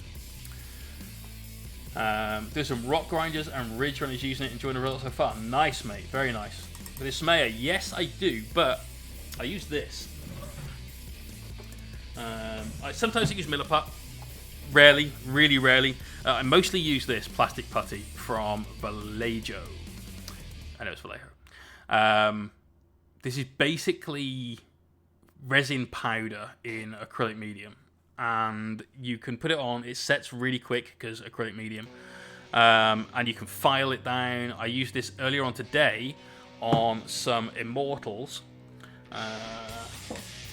Oh, you won't see it now, I've sprayed over it, but probably won't see the goal is if anyone's ever put any of these together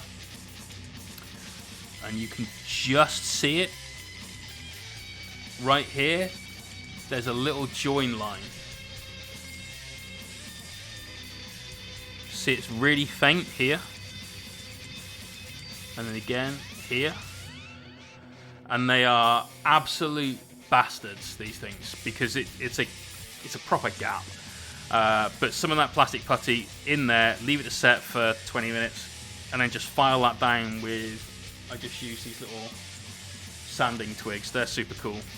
There you go, this one I think is 200 grit. It's brilliant for that. By the time it's got some paint on it, a little bit of battle damage, that sort of thing, it's okay. Use plastic glue or super glue. Well, if I'm using plastic glue, I use plastic glue. So I'm using plastic, I use plastic glue. If I'm using anything else, I use super glue. Unless it's something that I've done in sub-assemblies, and then I'm gluing it back together afterwards, in which case I'll almost always use super glue if the joint isn't clean. Because obviously plastic glue is not going to do shit then. So we are at 11:15. Cool, we might get all these done. Which would be nice. Small gaps, just use matte varnish. Fair. Tiny extra thin, I've never used it, but that is meant to be quite good. Evil Honk, going well, mate. How about you? We're painting tiny red circles in an effort to get my brain used to painting something that's going to stress me out and piss me off before we do the Necronathon challenge this weekend. 110 miniatures to paint. 110. In the space of 48 hours. It's going to be pretty epic. The mean against the machine. 2 days to paint 2,500 points.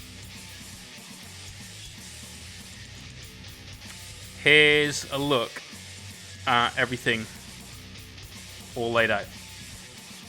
That's the full list. Whew. That's a lot to do. That's a hell of a lot to do. We're going to do it. We're going to do it all in that colour scheme. But we're going to amp the gun up a little bit more.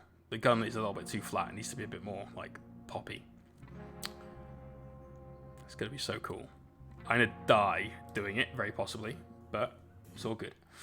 Trying to sell my Skaven. Oh, damn, man. I had a Skaven army in Fantasy back in... God, when was it? 2006, maybe? Loved them. They were great. When you fish a model that needs to be vibrant, how do you stop the varnish from dulling the model's colours? I use Tester's Dull Coat. And here, I'll tell you what. This knight has had probably 3 coats of that varnish on during different stages of its painting. And that's vibrant. That yellow, that blue, that pops all the way out. So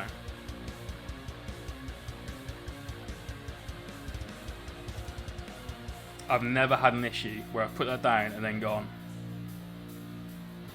my yellow doesn't look yellow anymore.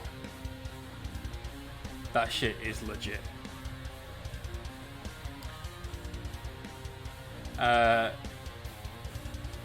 Din, I'm just gonna call you Din because it's shorter. I hope you don't mind. The reason most competition painters don't use varnish is more to do with the fact that it adds an extra layer of stuff to their mini, and it helps blot out a little bit more detail every time and every time and every time. So,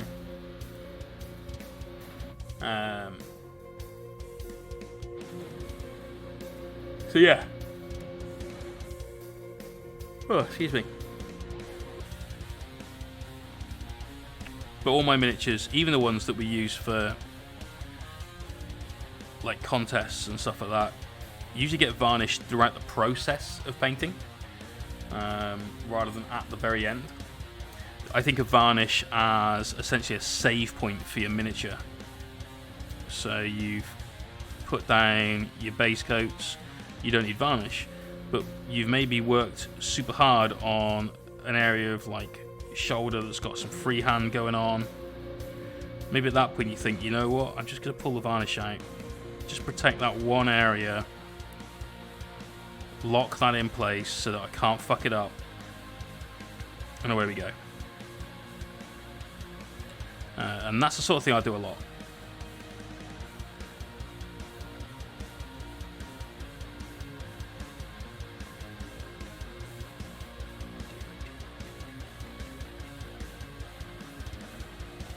Target number 4, where are you based? I know you've told me this before, and apologies, man.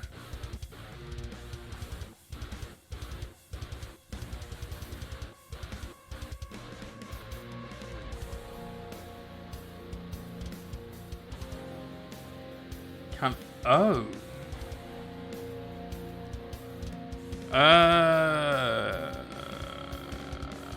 Yeah, I wouldn't know.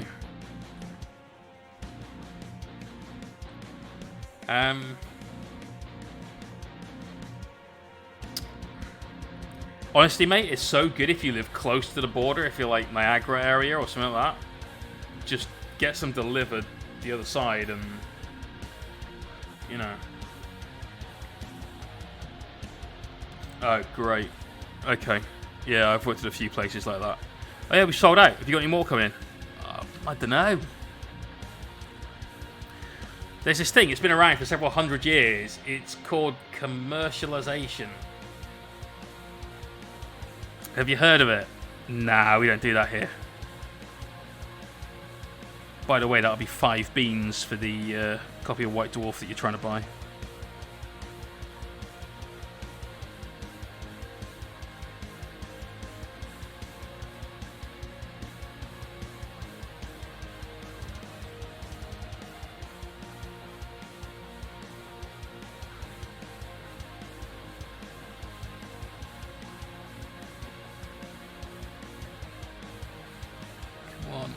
Don't go over the edges. That bloody fin, whatever that is really annoying.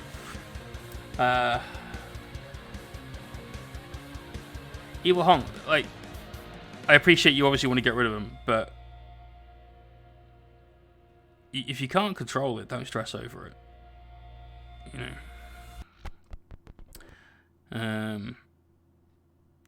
There's no point in getting wound up over it because that's not going to help you out at all.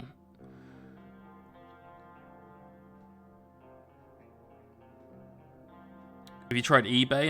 And there's a Reddit, not so popular in the UK, obviously, Reddit, as it is elsewhere, but there's a Reddit mini swap page. You could go to Facebook, and there's a couple of community buy and sell groups and things like that.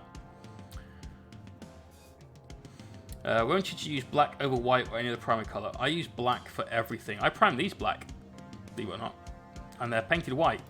So you'd think I'd use grey, but no, I use black because my method of painting white starts using dark blue-grey and then working up. I prime almost everything in black. I'm trying to think of something I primed grey recently. There was one miniature I primed grey. But if I'm honest, I can't for the life remember what it was. Gigantor NZ, thanks for that follow, man.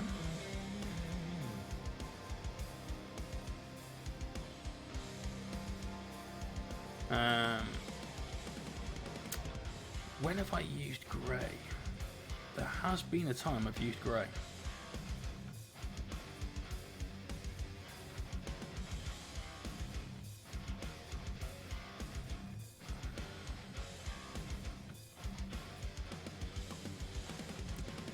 No, I genuinely can't remember what it was. That's going to bug me. Oh shit, I know what it was. It was... I had a weird commission. Alright? It was a friend of mine. It's someone I don't speak to so much anymore, if I'm honest.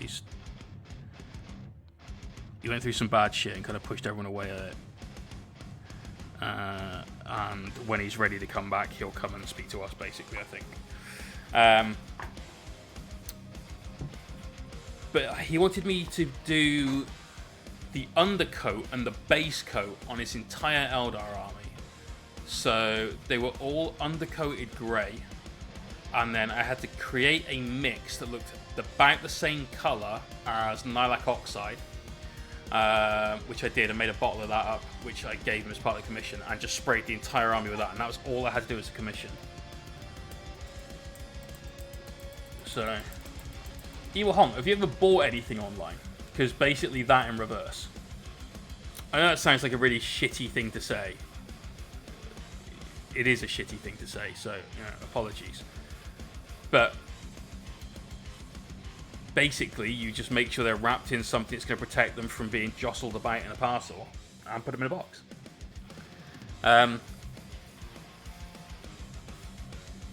Another shitty thing to say, So apologies, but maybe this is some good advice. You obviously got access to the internet. Just Google like what to do when you're selling on eBay for the first time, because you'll find somebody that's created like a beginner's guide style post that sounds like you'd find quite useful. Bubble wrap, if you've got any, you can buy that on, I mean, I bought a roll of bubble wrap. Admittedly, I need it a lot, but it's a roll like this tall and this round, and it's enormous. All right, newspaper, bog roll. Nothing wrong with that. We're not at the point of lockdown where that was the most valuable commodity ever. So there's that. Oh, we got different wings again. We got 3 and 3 or something. No, so we got 4 and 2. Okay. I really don't want to make that the crossbar for this, but I'm going to have to. That's got to be the middle, and that is the same on both. Okay. Okay, mate. I mean, you got to find a way of coping with that. That's like, it's obviously a big deal, because otherwise it wouldn't be stressing you out, right? But maybe there's a different context you can look at it in that would make it less stressful for you.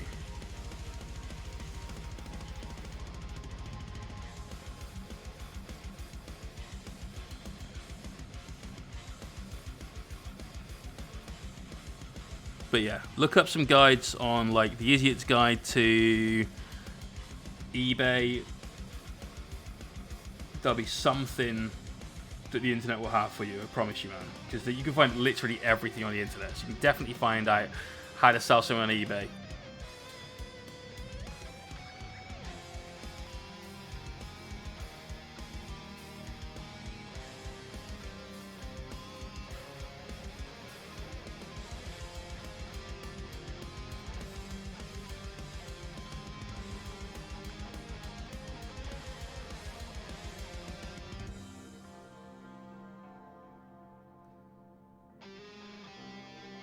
I think I made the tail on this slightly too long, so that'll be another casualty that the battle damage will help sort out.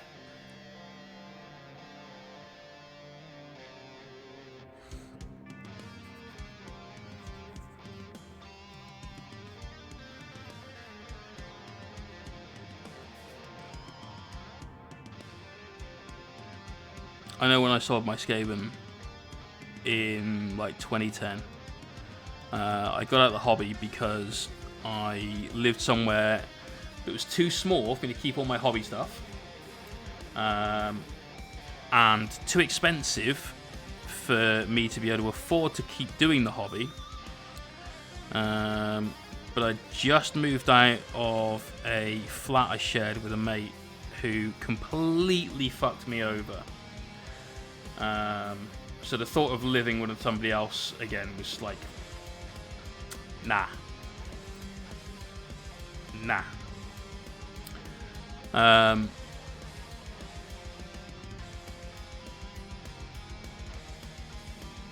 So I had to sell my hobby stuff, so I put it all on eBay. It was like 6,000 points of Skaven, all painted.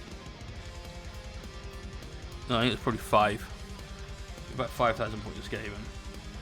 There was about 7,000 points of vampire counts, again, all painted. Various other fantasy armies, limited edition minis, all that sort of shit. You know, the stuff that you accumulate over God knows how long. Just before that one. 40k armies as well, you know, there was loads of it.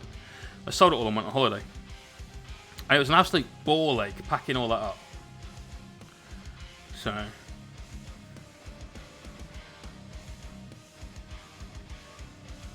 you know, it's one of those things, but you just got to get through it, mate.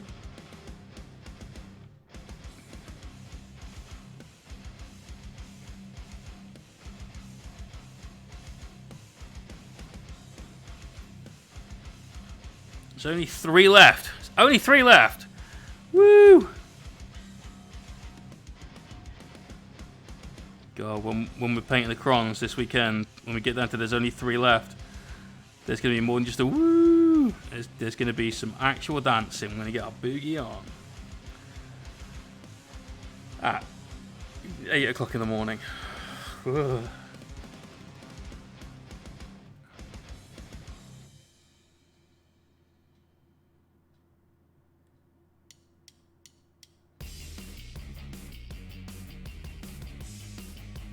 Anyway, remember guys, I'm going to be doing the whip in about 15 minutes or so. So, exclamation point Discord. Get yourself over there. Go join our little hobby community. Upload some pictures of stuff that you've been working on. Maybe something you've just finished. Maybe something you're in the progress of finishing. Maybe something you're about to start.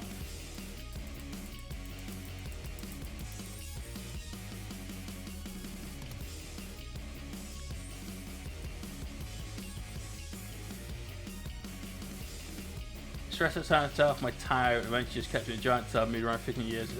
Nice. Grimmy, holy shit, dude. It has been a while.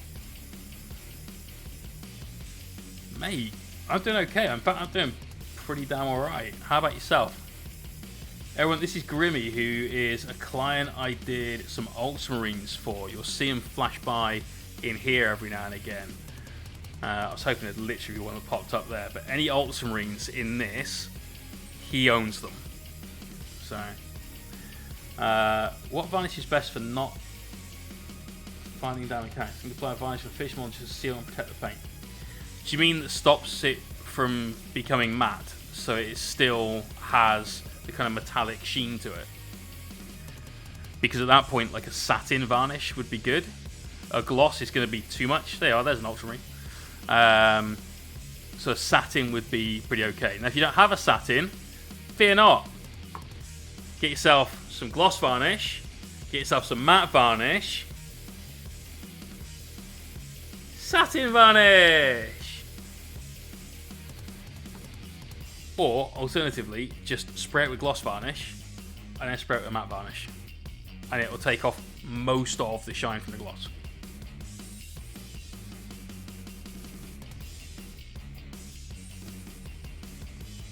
Now that being said, all my knights have been completely covered in matte varnish, including their metallics. All the custodes, so you'll see them in here, all those custodes, those right there, all that metallic, that's Testus dull coat over the top. But it still looks metallic because of the way that I've painted them. You can prep knowing what finish you'll end up with. You can prep for that when you're painting. So if you know you'll have a matte finish, you can amp up some of your highlights to make sure you still retain that metallic look. Paul, I mix all of my varnishes 50-50 with airbrush thinner. Okay, and it's better to apply 2 thin coats of that than have it gum up your airbrush, because it will just sit inside your nozzle doing awful things to you, and then you'll end up with it spluttering all over your mini. You'll get a very lumpy finish to it. It's not good. Nobody wants a lumpy finish.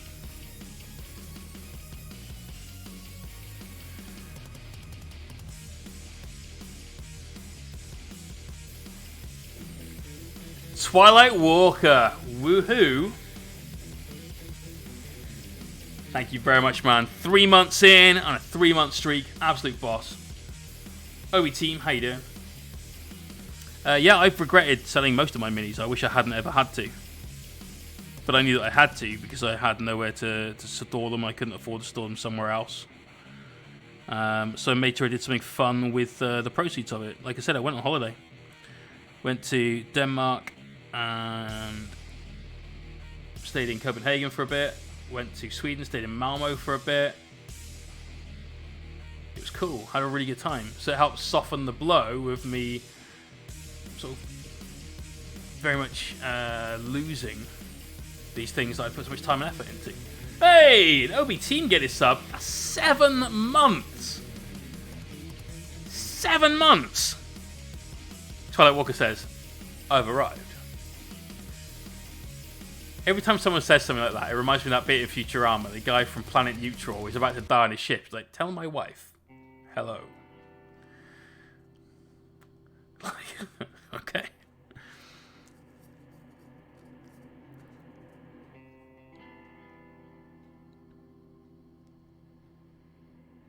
I once knew a guy that was so formal, we called him Jaunty behind his back because he was from a private school. He was a chef. And he was so formal. Everything he said, if it was to another chef, it would be yes chef, this chef, that chef, whatever chef. Even if he was senior. If it was to any other member of the staff, it'd be yes sir or yes miss. I don't know why. Most chefs locked in a basement away from people because we are a certain way. Usually. But this guy was like the anti-chef. Yeah, he was the exact opposite of everything that most chefs are. And we used to joke that if he was with a lady and achieved that moment of like, oh, instead of saying, oh, I've come, he'd just go, I've arrived. Like, that was a joke. Jaunty, I've arrived.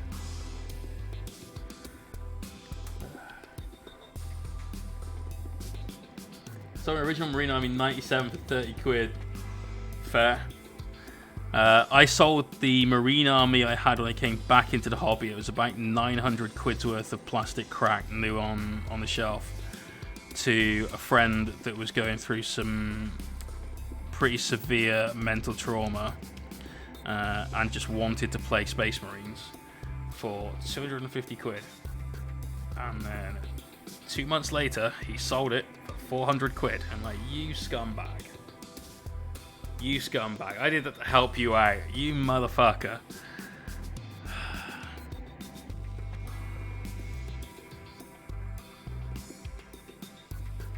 Like, I'd take the hit to give you a helm. You know? Is there a market for old White Dwarf mags stuck at early 2000s? Probably not. Like, maybe. Maybe there's some dude on eBay scouring it right now for January 2001 White Dwarf. Who knows?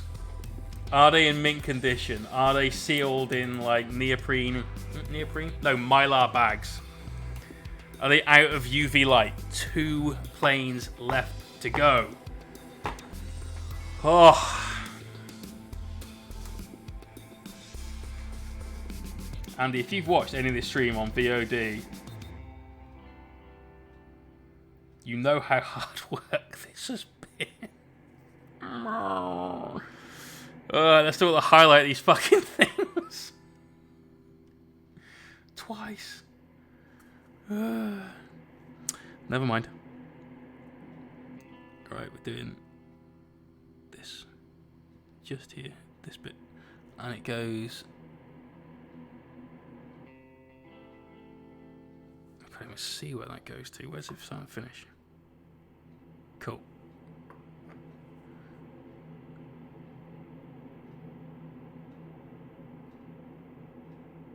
Goes from there to there. But we've had practice drawing circles, so, you know. Are you a proper hoarder? My ex-wife's aunt was a hoarder. And I mean, like, legit never threw anything away. She had 3 cats. I think it was 3. It might have been 4. I think originally it was 4 and then it was 3, actually. And she'd even do things like wash the tins that their cat food came in and keep the tins. What do you ever need a fucking bunch of tins for that used to have cat food in? Like, and they were little tins. Like, they weren't like big.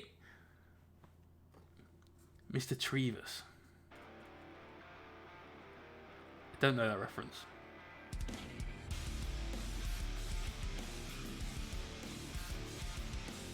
I saw, is it Huffington Post, the like the fake internet newspaper? They did an issue, like front cover thing that somebody linked me. That was, man uses piece of 2x4 he had in garage since 1970. He did say at the time, this will come in handy one day. Like,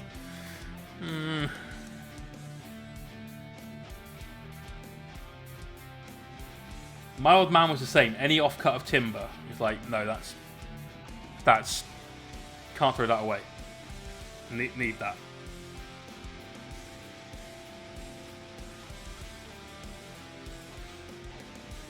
Oh, it could have been the Onion. Yeah, it could have been. Somebody sent it in a WhatsApp group I'm in. I thought it was absolute genius. Properly made me laugh, that did.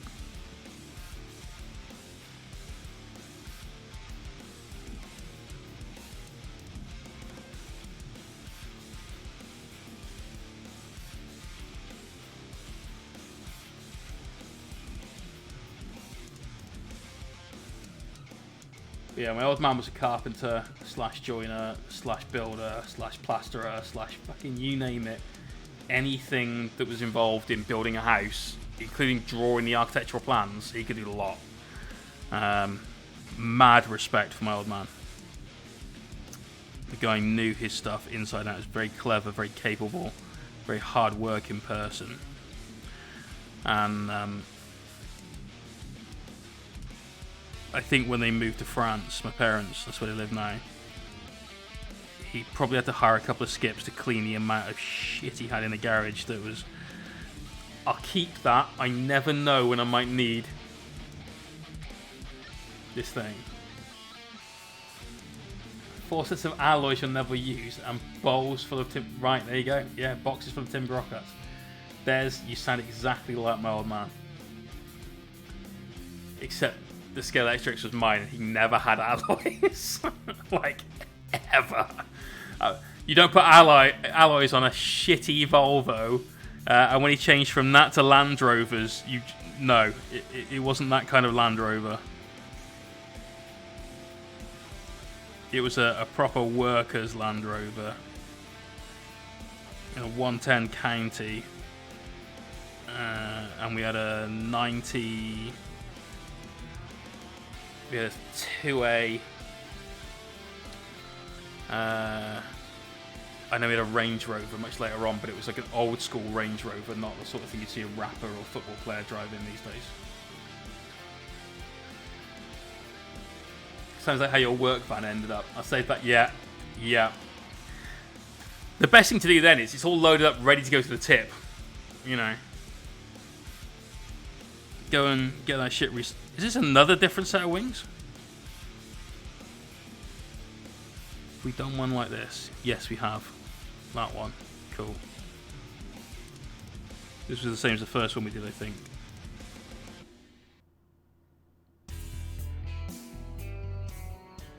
Yeah, I'm like that with hobby bits. Like, yeah, I just cut all of these bits off a sprue because I don't know when I'll need them. So I now have 60 alternate Necron heads and 60 alternate Necron weapons, for instance, out of just the Indomitor stuff that I'll never use. But I'm looking at the Necron heads going, I could put them on bases for my next army. That could be a thing. Yeah, I might do that. Never going to use the other guns, ever. Unless somebody's got a load of Necrons with one arm that they want to get rid of. Like...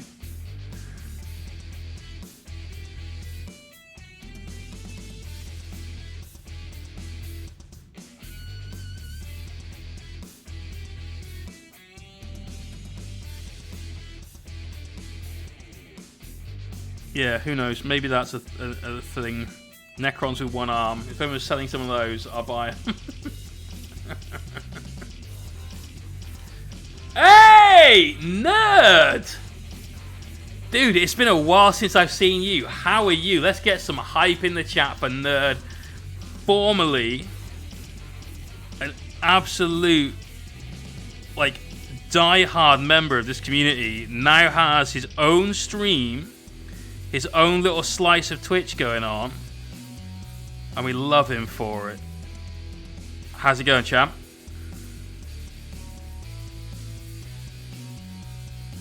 We're about to go into our work in progress bit. So, if you've got some photos of what you've been working on, get them put into Discord and we can go check that out in a bit. What's up, sexy? Brilliant. Doing well, man. We are painting the last 2 freehand circles, the base coat version of, at least, on these bloody planes. Got 1 left to do now. And then all of the circles. The circle will be complete. And we'll show the stream what we've done. But we're painting up some zeros, essentially. The Japanese planes from whichever World War it was, but I can't remember. But they're Orc zeros. So we've decided we're going to call them Orcs of the Rising Sun. I don't care what Andy had in his head to call them, but now they're Orcs of the Rising Sun. No worries, dude. Look, you take it easy, and thank you for bringing that raid here. Everyone, if you don't already, and you should, go and give Nerd a follow. Follows are free, and they really do help out Twitch content creators. Speaking of which, oh my god, I think we did. How do I see my followers? It's got to be here.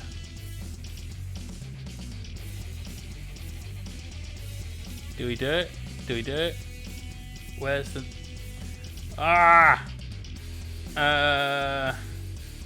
There's 7 followers. How do I find out how many followers I've got? This is annoying. I am completely computer illiterate when it comes to shit like this. Despite the fact I do this as a job. Don't tell my boss. Fuck knows. Is it just on this?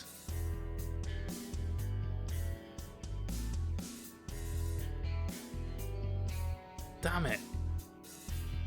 I don't want to report myself.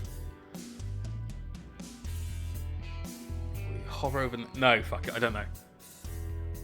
1990. Damn it. I knew we were closing in on 2K. And I'm really hoping this weekend we hit it, because that would just be awesome.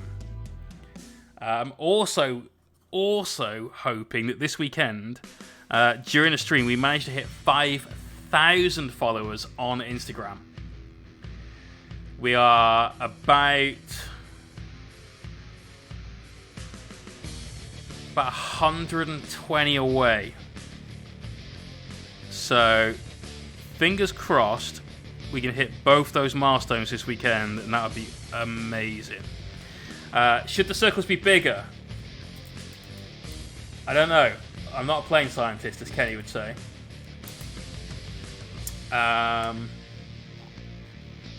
We've got little planes, though. We've got medium plane, and then we've got big plane. So they kind of scale up and down, which I like. So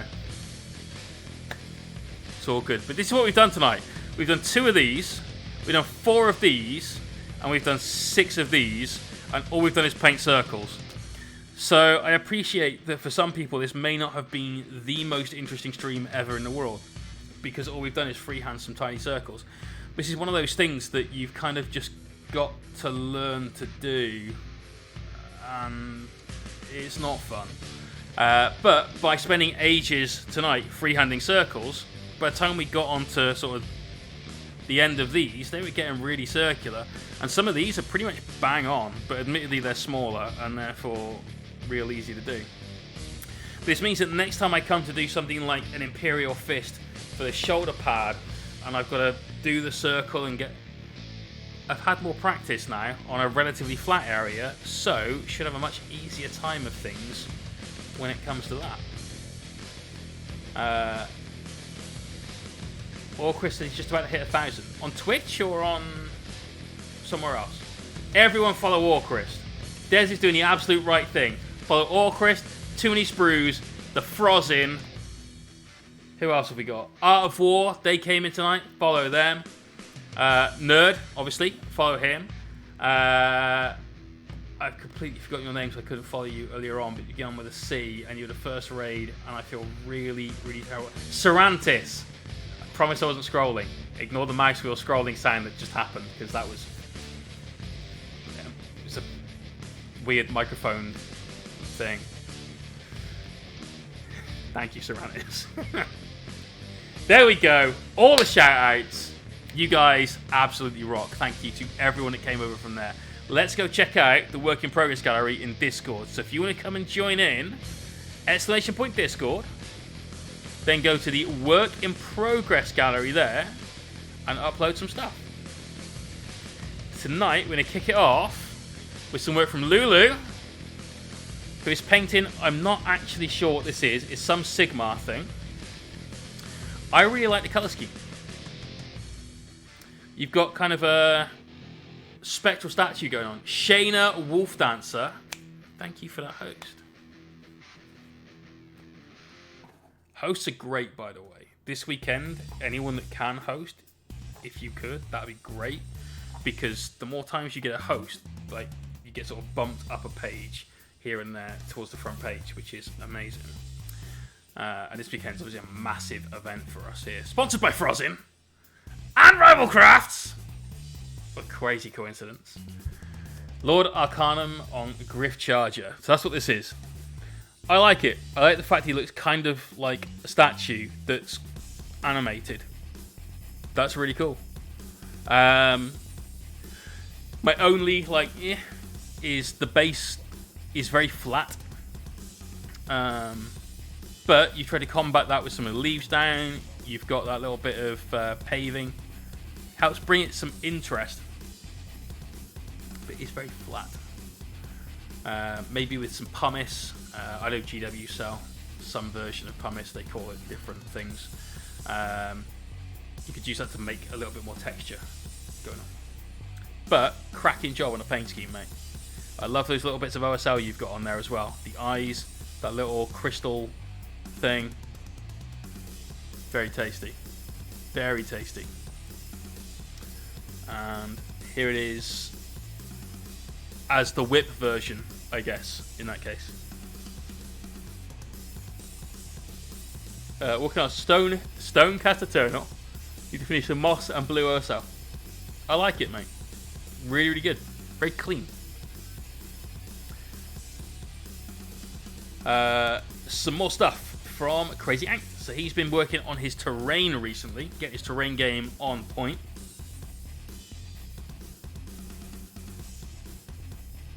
Was it 3 sets of the new terrain that you said you have? It's a nice table. You need some more tall stuff, though, basically. 2 sets. Because the tall stuff gets the obscuring keywords, it helps block those lines of sight, and it really helps to sort of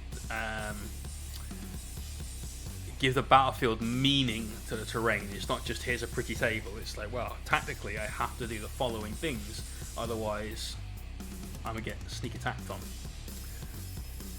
But nice work, man. Another angle here. I love the red for the windows. I think I said that last time. I really, really like it. It's cool.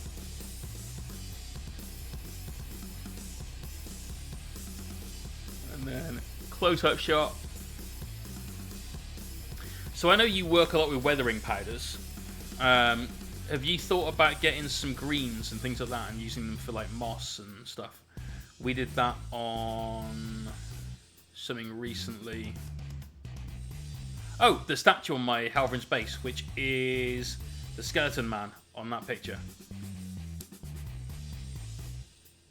Just put the Necrons on the side with no tall stuff next to exploding barrels. Too many. Target number 4. And this is just crazy. What kind of nonsense is this?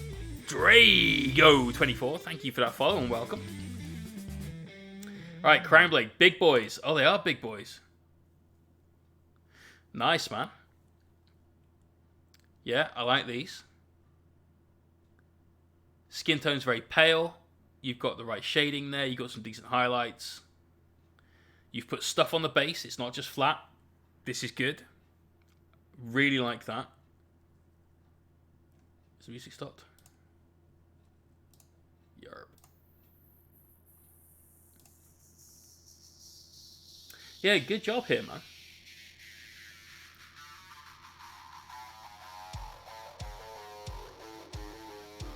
So where could you go? Is there anything here that I would change?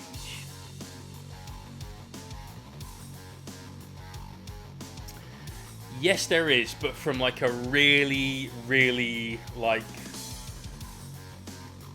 here's where to push yourself a bit perspective. I think anytime you've got a mini with some flat areas, let's take this guy, for instance, my little chibi marine. So obviously here we've got flat areas, like shoulder pad, we've got this little V on his head, more flat areas.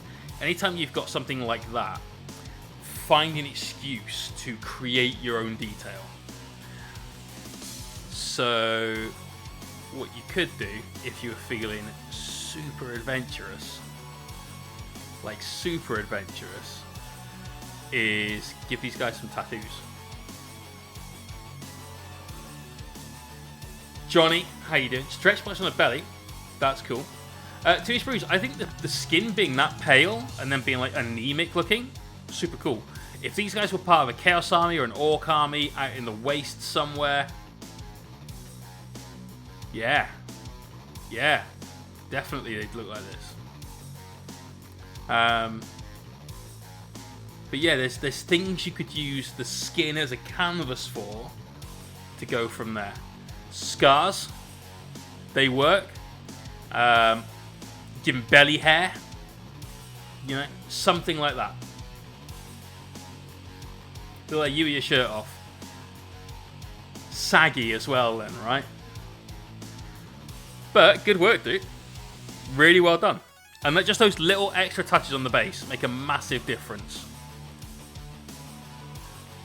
Frozin, whip of Laura's sister death lightsaber. Before I clicked on this, I was like, hers was the safe for stream one, right? Yes. The headstone on this is something else. It says, here lies the cold, dead remains of 2020. Ooh.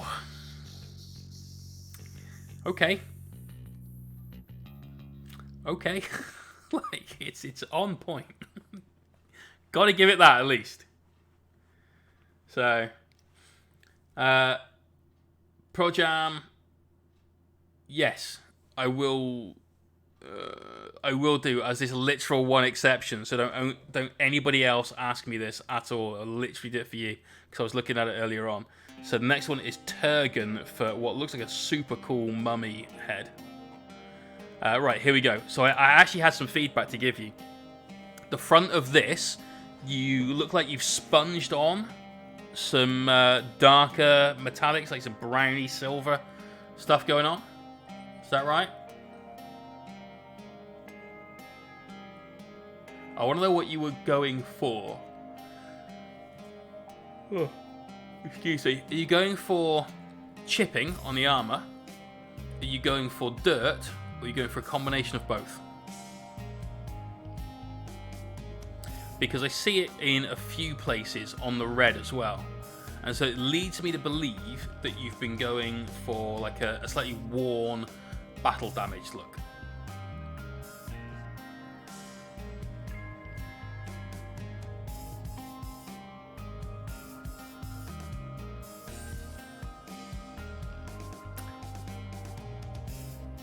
Yes, no, maybe, perhaps. Fuck yeah. Any of the above.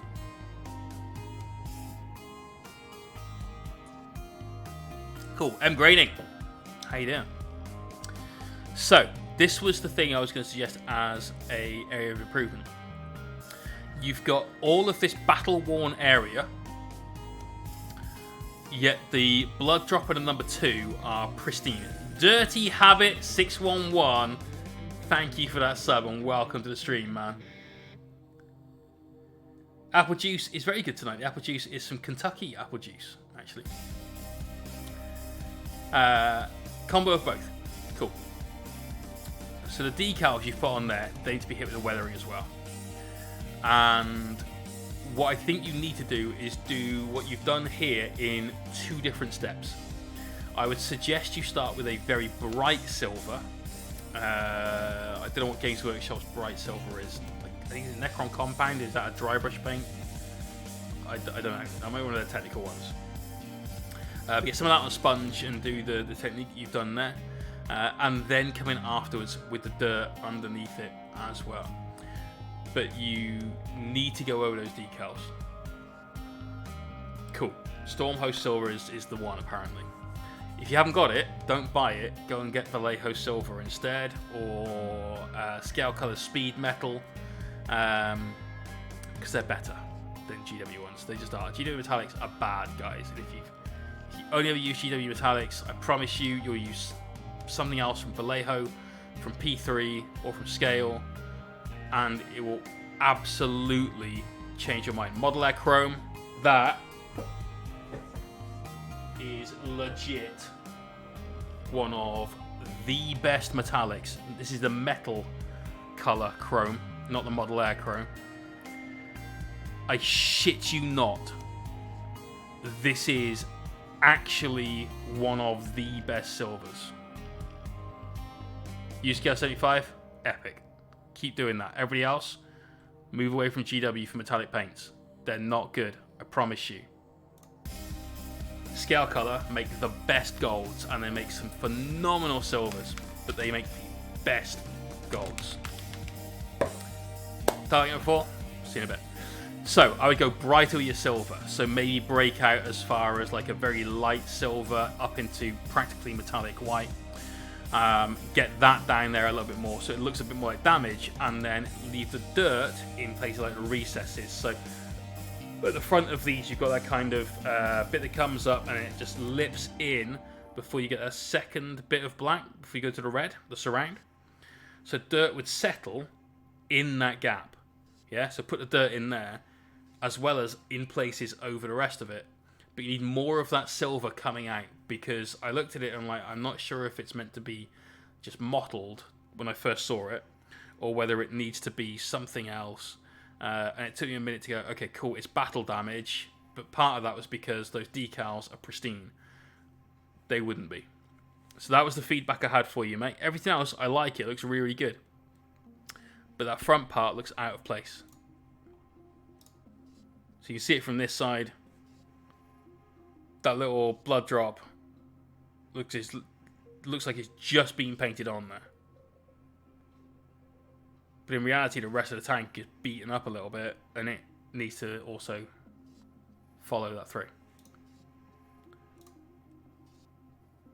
This all looks great. Look at that skull. There, yeah? There's definitely been a little bit of weathering done to that skull. So, I know you know. Do it in the front.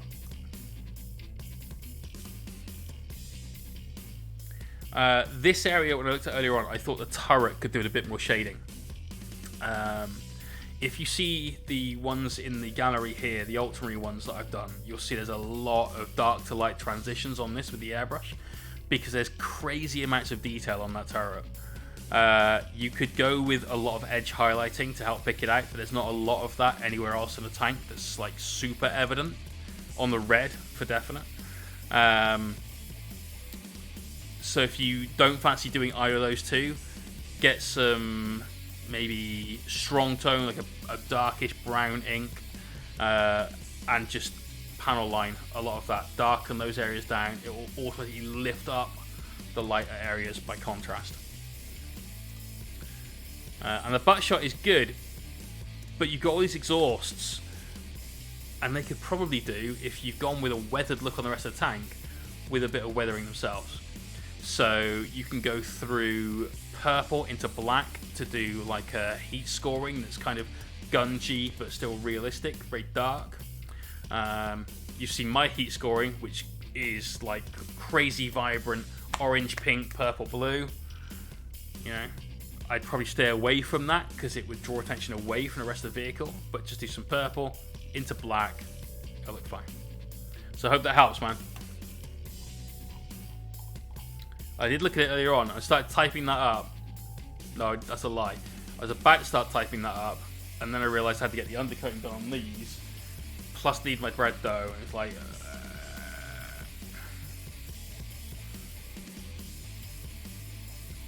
Yeah, tanks, airbrush. That's what the airbrush is for. Right, Turgan. This looks sick. I've seen somebody else paint this mini. So it may have been you in a previous stream. But the diseased flesh you've got there, a rotting mank. It's pretty spot on, man. It's horrible. In the good way. You've done a great job. The green glowing through from the eyes and so on, that's great. I would probably, on the eye on the right, so his left eye, Pompadour, thank you for that follow. I would probably just get a little bit of a darker line on the underside of the eye to help separate that a little bit more. You've got one on the left-hand side really, really nicely and very clean there. I think the right-hand one just needs it because it's bleeding a little into the cheek. So just to give that a bit more delineation. But otherwise, mate, what you've done is epic and very scary. The brightest highlights you've got on there are a little bit thick. Lord Gitface! Great, mate. Welcome to the channel. Thank you for that sub.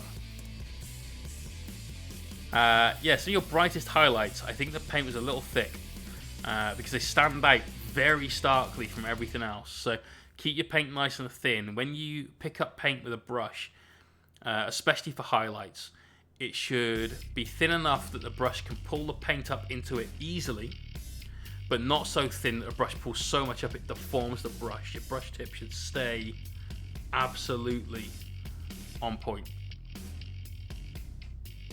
There's a pun in there somewhere. Love it though, mate. Well done. Type number 4, working on the red glow, needs more orange.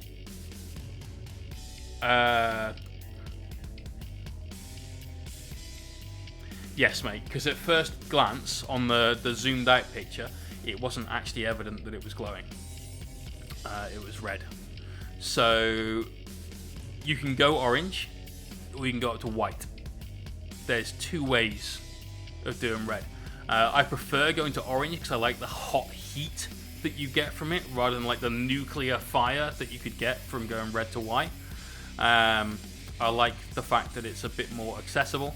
Also for you, you've got yellow on the mini there as well that help bring it kind of together, but still leave it far enough apart that it all makes sense that it's next to each other. Like on that there, the little pumpkin man, we had red and orange. It works. Why do you make it pink? It will. You have to go to white, and you have to make the transition that goes from red to white happen very quickly. So there will be like a pink, almost a baby pink area of the transition, but if you get through that real quick up to pure white, then it's just kind of anime-esque. Something like anime films when they're firing out lasers and shit. You get that kind of thing going on. It's going to look like that. Toonie Sprues, that is a hell of a collection. Awesome, dude. The tiger is quality. I like the weird crown thing. And the man that's fallen over. That's a good one. Type number 4, sounds good to me, man. Good luck with that. That's a totally epic tip. Yeah. Nice one, Danny. Right, Farsiars. Looks like I can show something, Jay. Trying to come up with a scheme for the army. I don't know if I like the gun. Wanted it to have inverted looks, so lighter colours in recess and darker on top. But that white is kind of meh looking. Like the black cron. Okay. Let's have.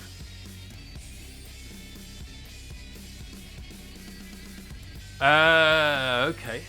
I think the white next to baby blue means that the baby blue doesn't look baby blue anymore. And because it's such a close colour to white in terms of both temperature and hue to a degree, you get a bleed. It's a little bit like the green eye I was talking about earlier on, where just having that darker line underneath it would help separate it from one to the other. But in this case, because your line is that light blue, that's causing it to sort of bleed across. I understand where you're going with the technique, but your color choices aren't the best for it. You need something that contrasts a bit more. So you can contrast either in hue, which would be either you change the white to like an orange or a yellow, which contrasts well with blue, we know, or you can contrast with temperature. So instead of a cold blue, you could work up a warm blue. So warm blues would be going towards more like royal blue rather than like an ice blue or baby blue that you've got here. You could change the white for a bone, so that's a warmer kind of white colour, and then go with a colder blue. But you need to find that contrast, because otherwise it looks like it sort of melds together a bit too much. Good attempt though, mate. Good attempt. This is an odd concept to do, and I like the blending you've done on things like the edge of his blade, the bayonet one at the front. That looks cool. Turn off-white bone color. Yeah, give it a shot, man. Give it a shot. Because with that one, you can shade it with like a sepia or a very, very light but warm brown, so that helps separate it more from the blue as well. Nice work there, mate. There's a different shot, different angle, but still see the same thing. So there's ready for the weekend. I can watch the stream and the F1. Great. Nice little setup. It's going to help make the F1 a bit more interesting, I imagine. So, you know, there's that. Tell it before, love my bin chickens. They are great. Little murder bots. The murder giraffe. They're epic. I can't wait to paint this weekend. It's going to be immense. Absolutely immense.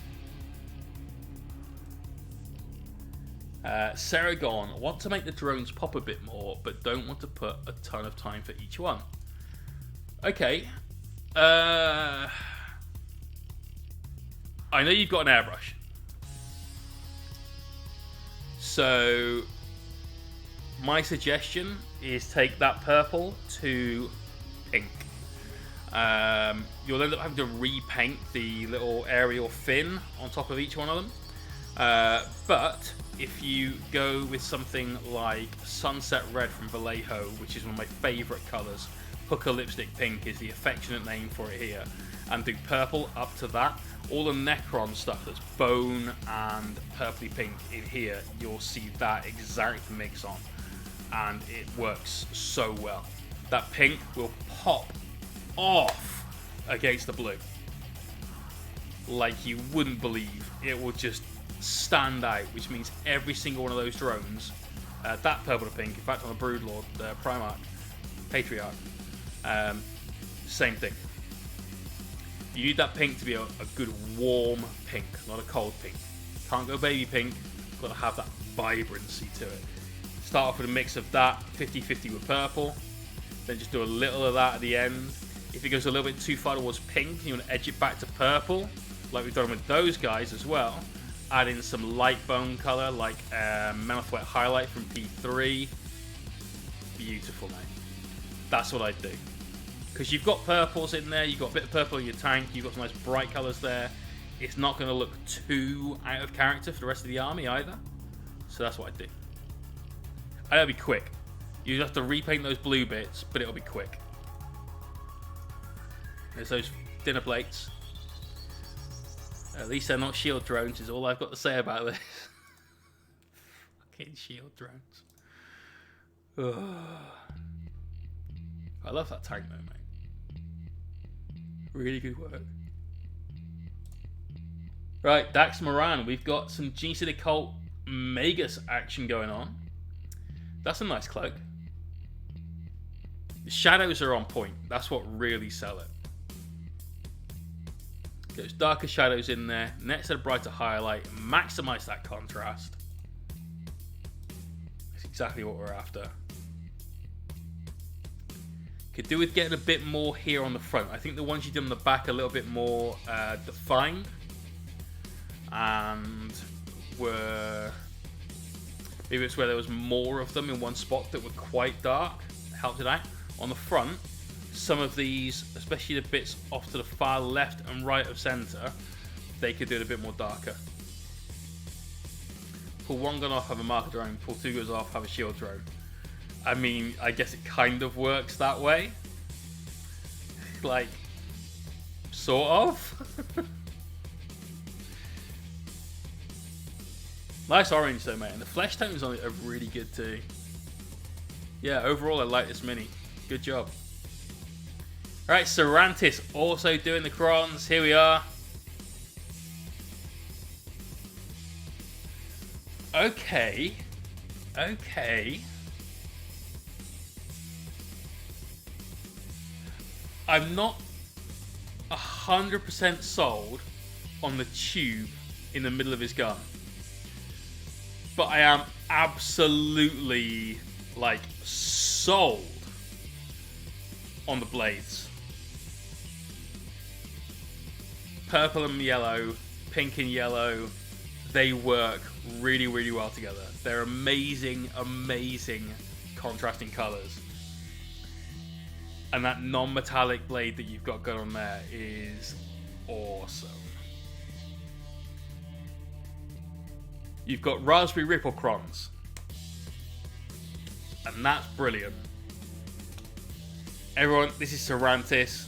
Make sure you're giving them a follow. That's a very unique color scheme for a cron, and it's epic just because of that. And yeah, give this person a follow.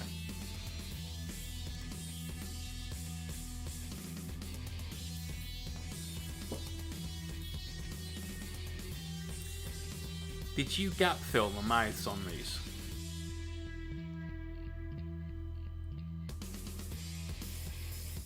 Because if you did, yeah, that's sick. That's super sick. It's got that like Deathstroke style mask from DC Comics. Yeah, mate. Fucking totally. They look sinister as balls. I'm not going to get 60 of them done between now and tomorrow, and I'm going to undercoat them. That's any problem. I love that. Yeah, really love that. That one's got a little bit more orange and red going onto it as well with the blade. Which I didn't think you'd be able to improve on this one, actually, but I think it is better. That's really, really sick. That's got a bit more heat to it. There's still a little of that purple in there, the brighter pink. I think I prefer that one.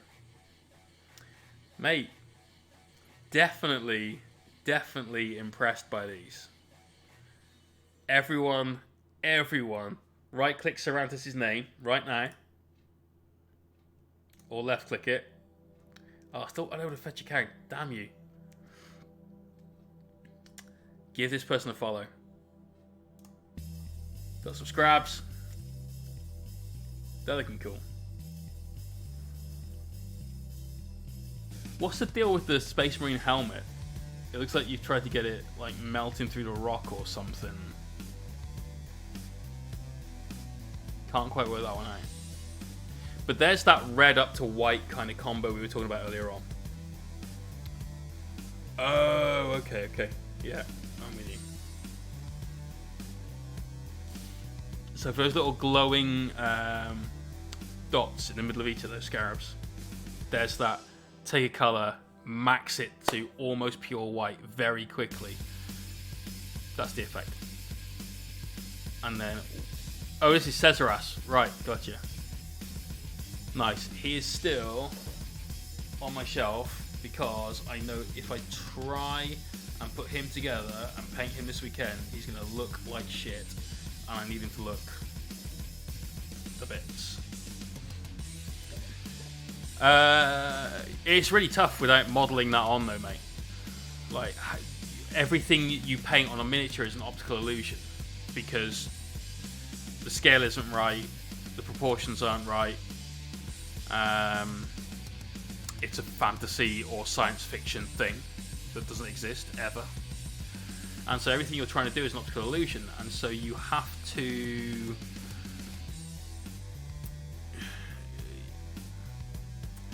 sell your audience on the experience that they're looking at. They have to know intrinsically this is what's happening.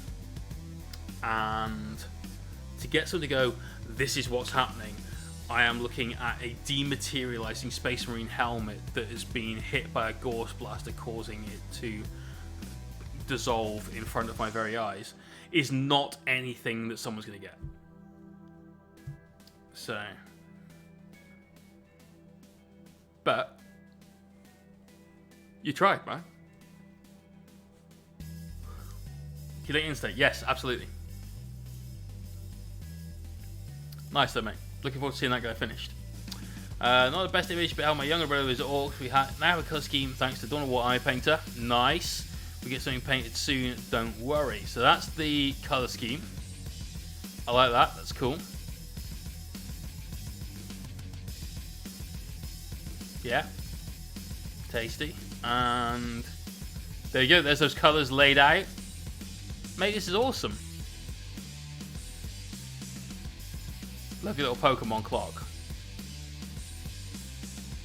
I'm just going to do some desk snooping.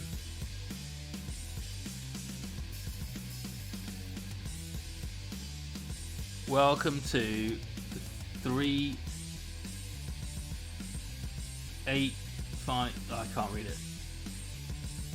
Something Pokemon Championships. That's awesome. I love Lego. I just do. I haven't got any Lego, and I wish I had some Lego and a Transformer because I'm basically a 4-year-old. Nice. Got plenty of orcs to practice on there as well, man. That's sick.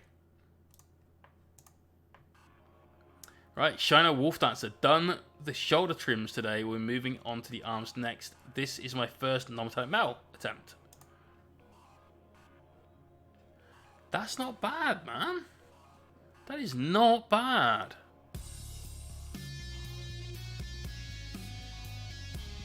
I like that a lot. I would say that you've got pretty good grasp of where your highlights need to be on something that doesn't conform to a flat shape. Yeah,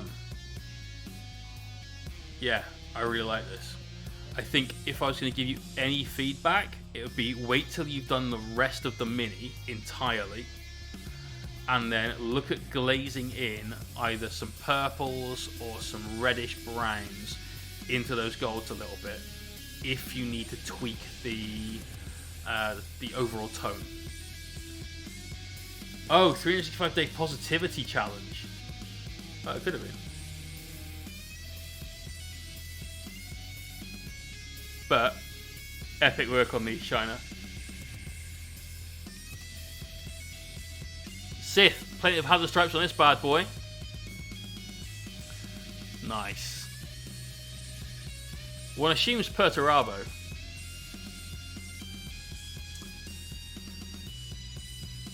He doesn't look quite as fucked off as I think he should. Perturabo should always be, in my opinion, like a gnat's hair away from just ripping you apart. But cool little 3D sculpt, man. Liking it. Love those ammo feeds. The armor looks cool as well. Got a very old school Terminator look to it.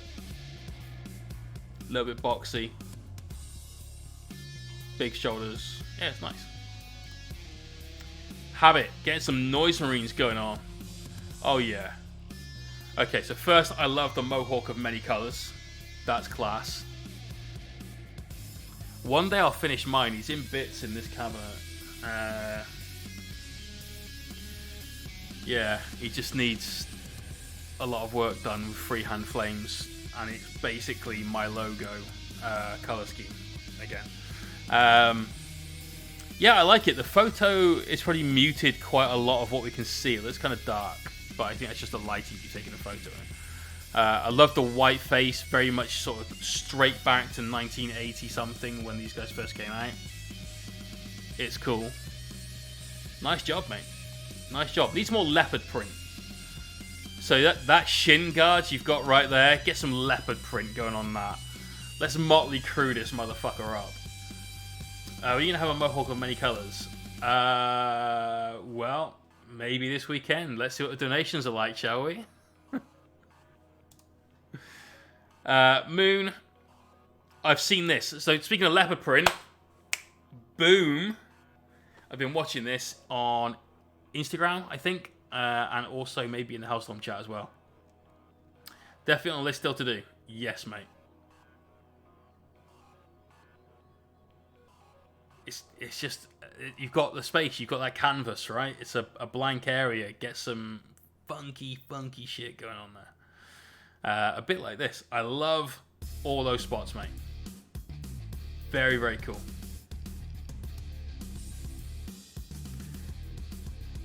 Hellstorm it is. I thought so. Yeah, really happy with this, mate. You've got a nice variation on the like the basic cat fur as well. So yeah, it helps break it all up. That could have easily been like almost one color with the dots on. It wouldn't look anything like as good. So really well done. I've got this guy to paint as well. He is just there, the derp cat, and I kind of want to just paint him as Meeps, or her in that case, and just do a complete like spaz cat.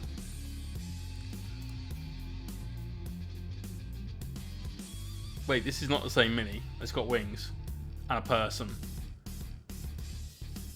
Okay, is this a chaos thing? Maybe? What am I looking at, Moon?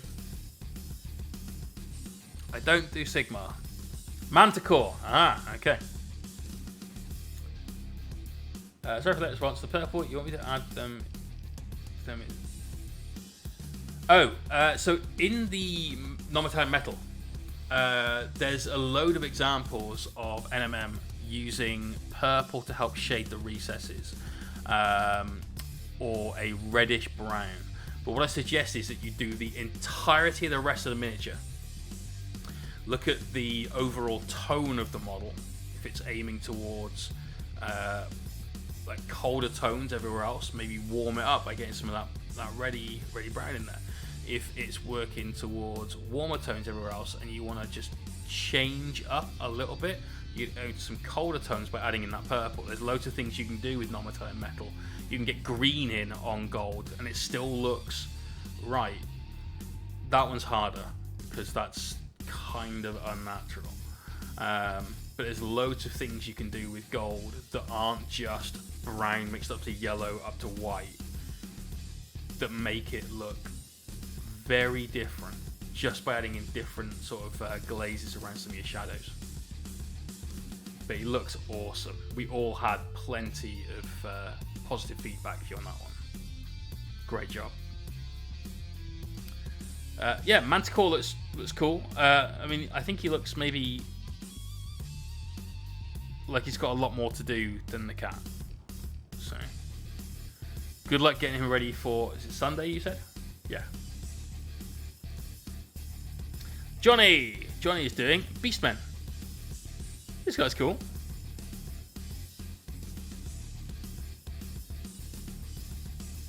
I try and really hard not to make a Bar Black Sheep joke, but almost failing. Yeah, good, mate. Plenty of stuff to do, obviously. Good start so far, though. And last one is Silas. First attempt at doing edge highlighting. Need to learn how to do highlights on metal and some tidying up. Enjoying it so far. Mate, first attempt at edge highlighting checks out pretty well. Yeah, that's good. Your cloak, it's hard to edge highlight a cloak, isn't it? Like, you can't just edge highlight it. It doesn't work like that. Like, look at my t-shirt that I'm wearing. There's no harsh edge highlights, despite the fact there's loads of creases. You know, there's much softer highlights. But you can still do, like, imagine like the bottom of my sleeve, you can still do edge highlights around the very bottom of stuff as well. So definitely something you could do there. With red, for something that's got this kind of set of color schemes on it, I would use some yellow mixed into highlight. It'd go red up to orange rather than red up to pink, which would contrast quite heavily with the overall theme of the mini. For the metal, you said you're about highlighting that. I think what you actually need to do to the metal is shade it a bit more. All your edge highlights on everything else are really, really crisp. But for the metallic silver stuff that you've got, maybe get some black paint and really thin it down into a wash, paint that into the recesses. That mace looks super, super, super shiny. So you need to just dull down some of those bits, build up that contrast so you've got the shadow and the light. You'll get a lot more out of it. But great start, dude. Like, really great start. Well, all I mean about that black is that... Right, so let me dispel a myth to any new painter, alright?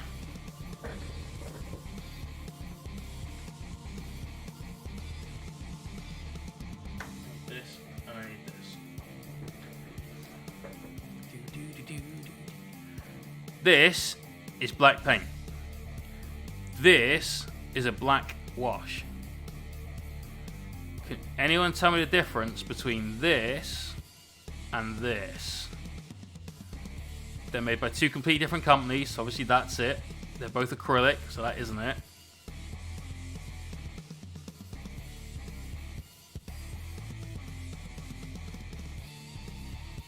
One's thinner. Yeah, it's actually not a lot thinner because they use a thicker medium in this than a lot of other companies do for their washes. So like Nuln Oil, for instance, is very thin in comparison to this.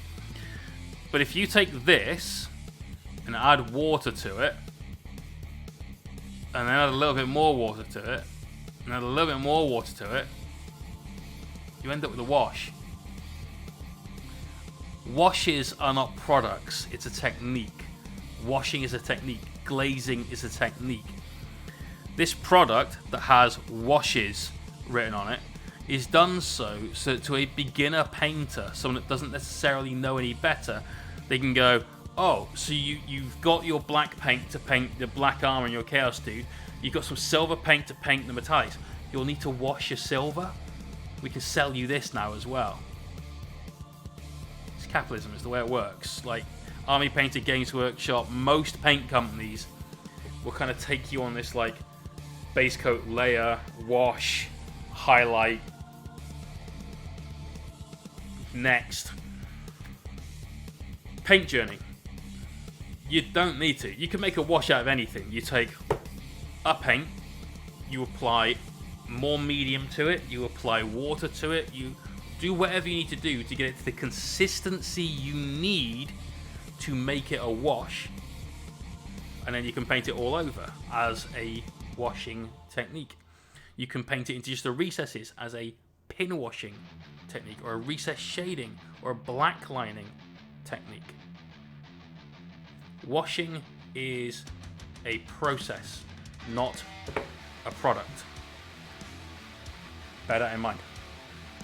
That being said, I use washes quite a lot because I want a uniform look to an entire army commission.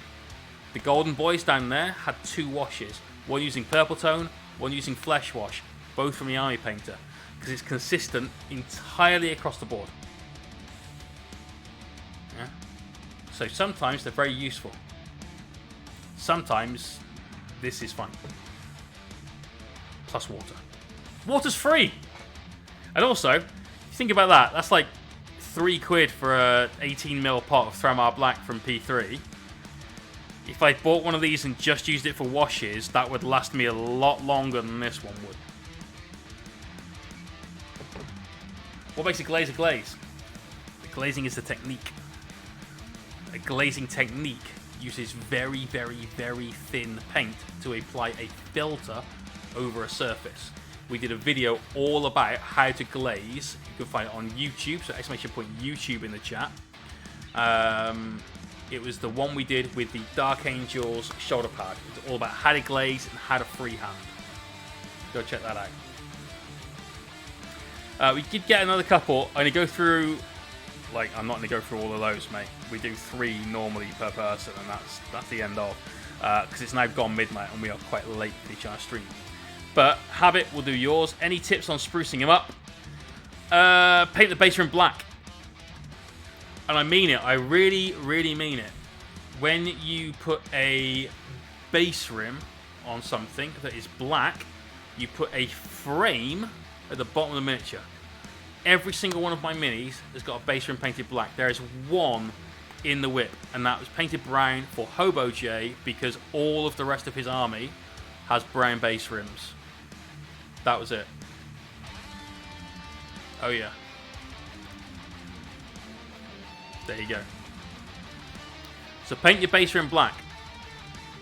Because as soon as you do, that frames the rest of the mini. Other than that,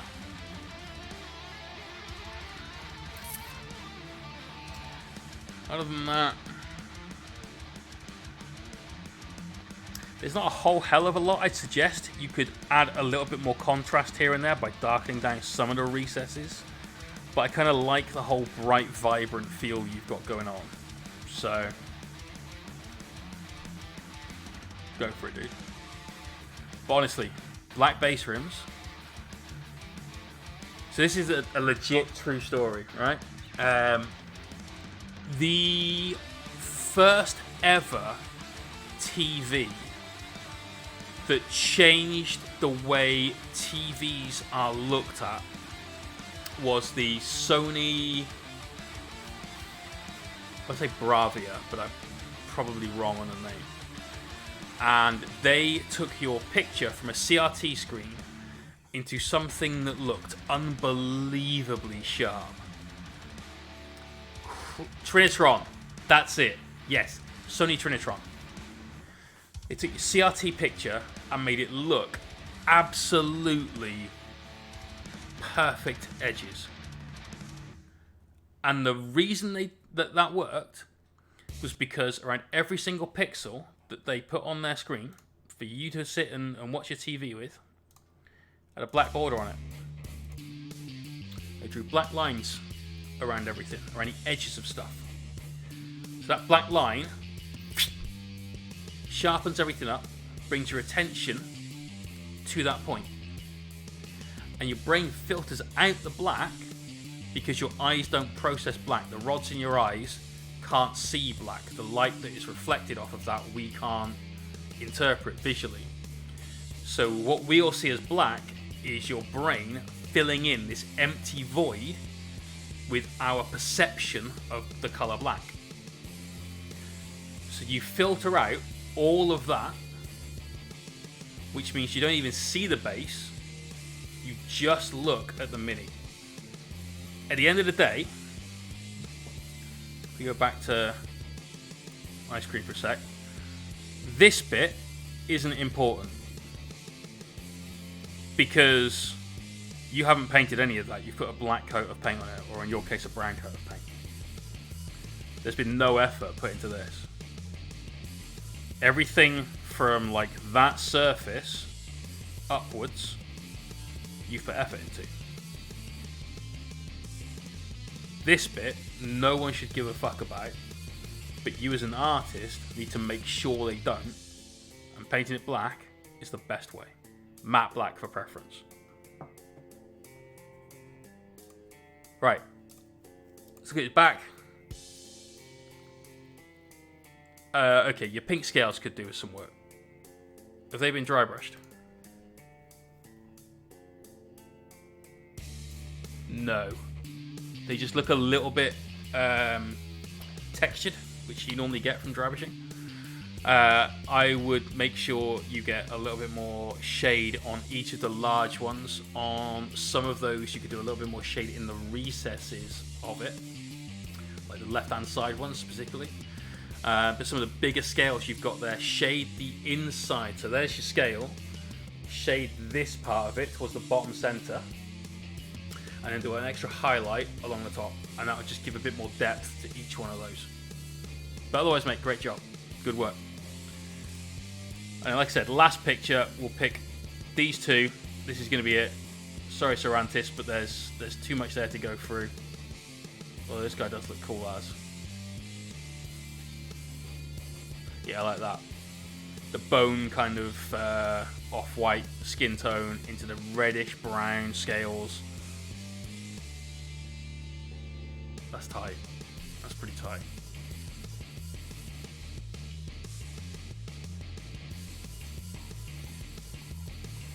Let's look at these. So, Albino Skink looking scary as a motherfucker. I like the blood on the base, actually. I often don't, but that's okay in this situation. Again, black base rim, but you know, you do you. Yeah, he's cool. Love the color scheme. Love the bright blue. If I want to model it as a partially matte finish and partially a glossy one on black, what's the best way to make it look good? Keep your finish the same.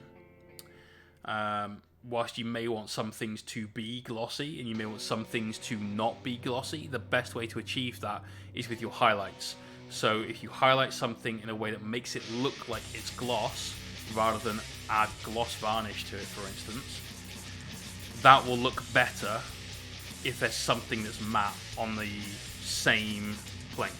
You just missed the picture, but there, the Judicia we just saw, his hourglass looks glossy because it looks like it's made of glass on the bulb part of it, right? But that's been created through airbrushing, through shades, and through highlights to ensure we have something that gives the illusion of being shiny and reflective. But if I painted gloss on that, all that would happen is it would pick up the lights in the room around it, reflect those back, and that would be out of scale with the miniature. Because it would probably take the entirety of one plane of that hourglass and reflect off all of that, rather than reflect off of that little bit of the curvature that we wanted it to have. So you have to create your highlights to make them look like that area of the model has a gloss finish, rather than use some gloss to give it a finish. Hopefully that makes sense. But this looks cool. I really like it. Genuinely do. Love the little bit of NMM gold you've got going on there. The only criticism I'd give you is the red on the crest looks very flat in comparison to everything else. That's possibly just the photo, because you're photographing something that's white, and a lot of cameras will have an issue just get all that. You love the glossy eyes. I don't dislike it, but you could do that with like a little highlight of white, and then it's always in the right place. And the highlights there match the rest of the armor. Cheers. Peace out. Azurian, brother, if it was easy, we'd all have golden demons. You're talking about making a semi-advanced, like we'll go to intermediate skill level kind of decision there on your miniature. The Ultramarines that pass through here, all their bolters look glossy. Not those, they're Alpha Legion. Because I've gone from black to small highlights of light grey to tiny specular highlights of white. It's off-white, but it's nearly white. And by doing that, you get something that looks glossy without it being glossy. And the last one, Saurus dude, he looks great.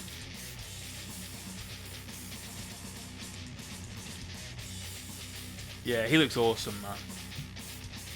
Loads of little cool details there. I like the little bit of jade green you've got around the amulet he's wearing. I'd maybe think about taking some of that colour and working it as like deep verdigreen, things like parts of the shoulder pad. But I just like that kind of thing myself. That's not something you need to do. It's just I like to. Nice work there, dude. Really nice work. Well done. Right, that is all of it. We're doing no more. We are done and dusted, and I am one tired motherfucker. Tonight we painted circles, and that was basically all we did. Oh, dude! Thank you very much.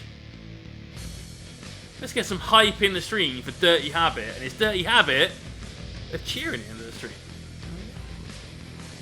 And AJS Wargaming coming in as well. This guy's an absolute legend. Give this guy some love. Mate, I'm afraid you've raided at the very end of our stream. We're about to go and find someone to raid. So if it's okay with you, let us join forces and raid together. And let's go and raid.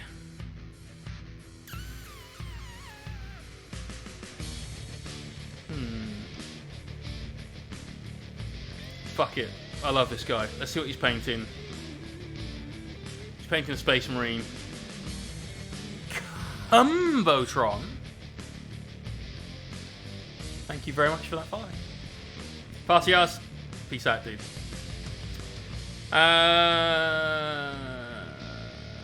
No, I don't want to see anyone painting Space Marine. Fuck Space Marines right now. That's all I got. Warhammer and mini figures. Let's see what's going on in here.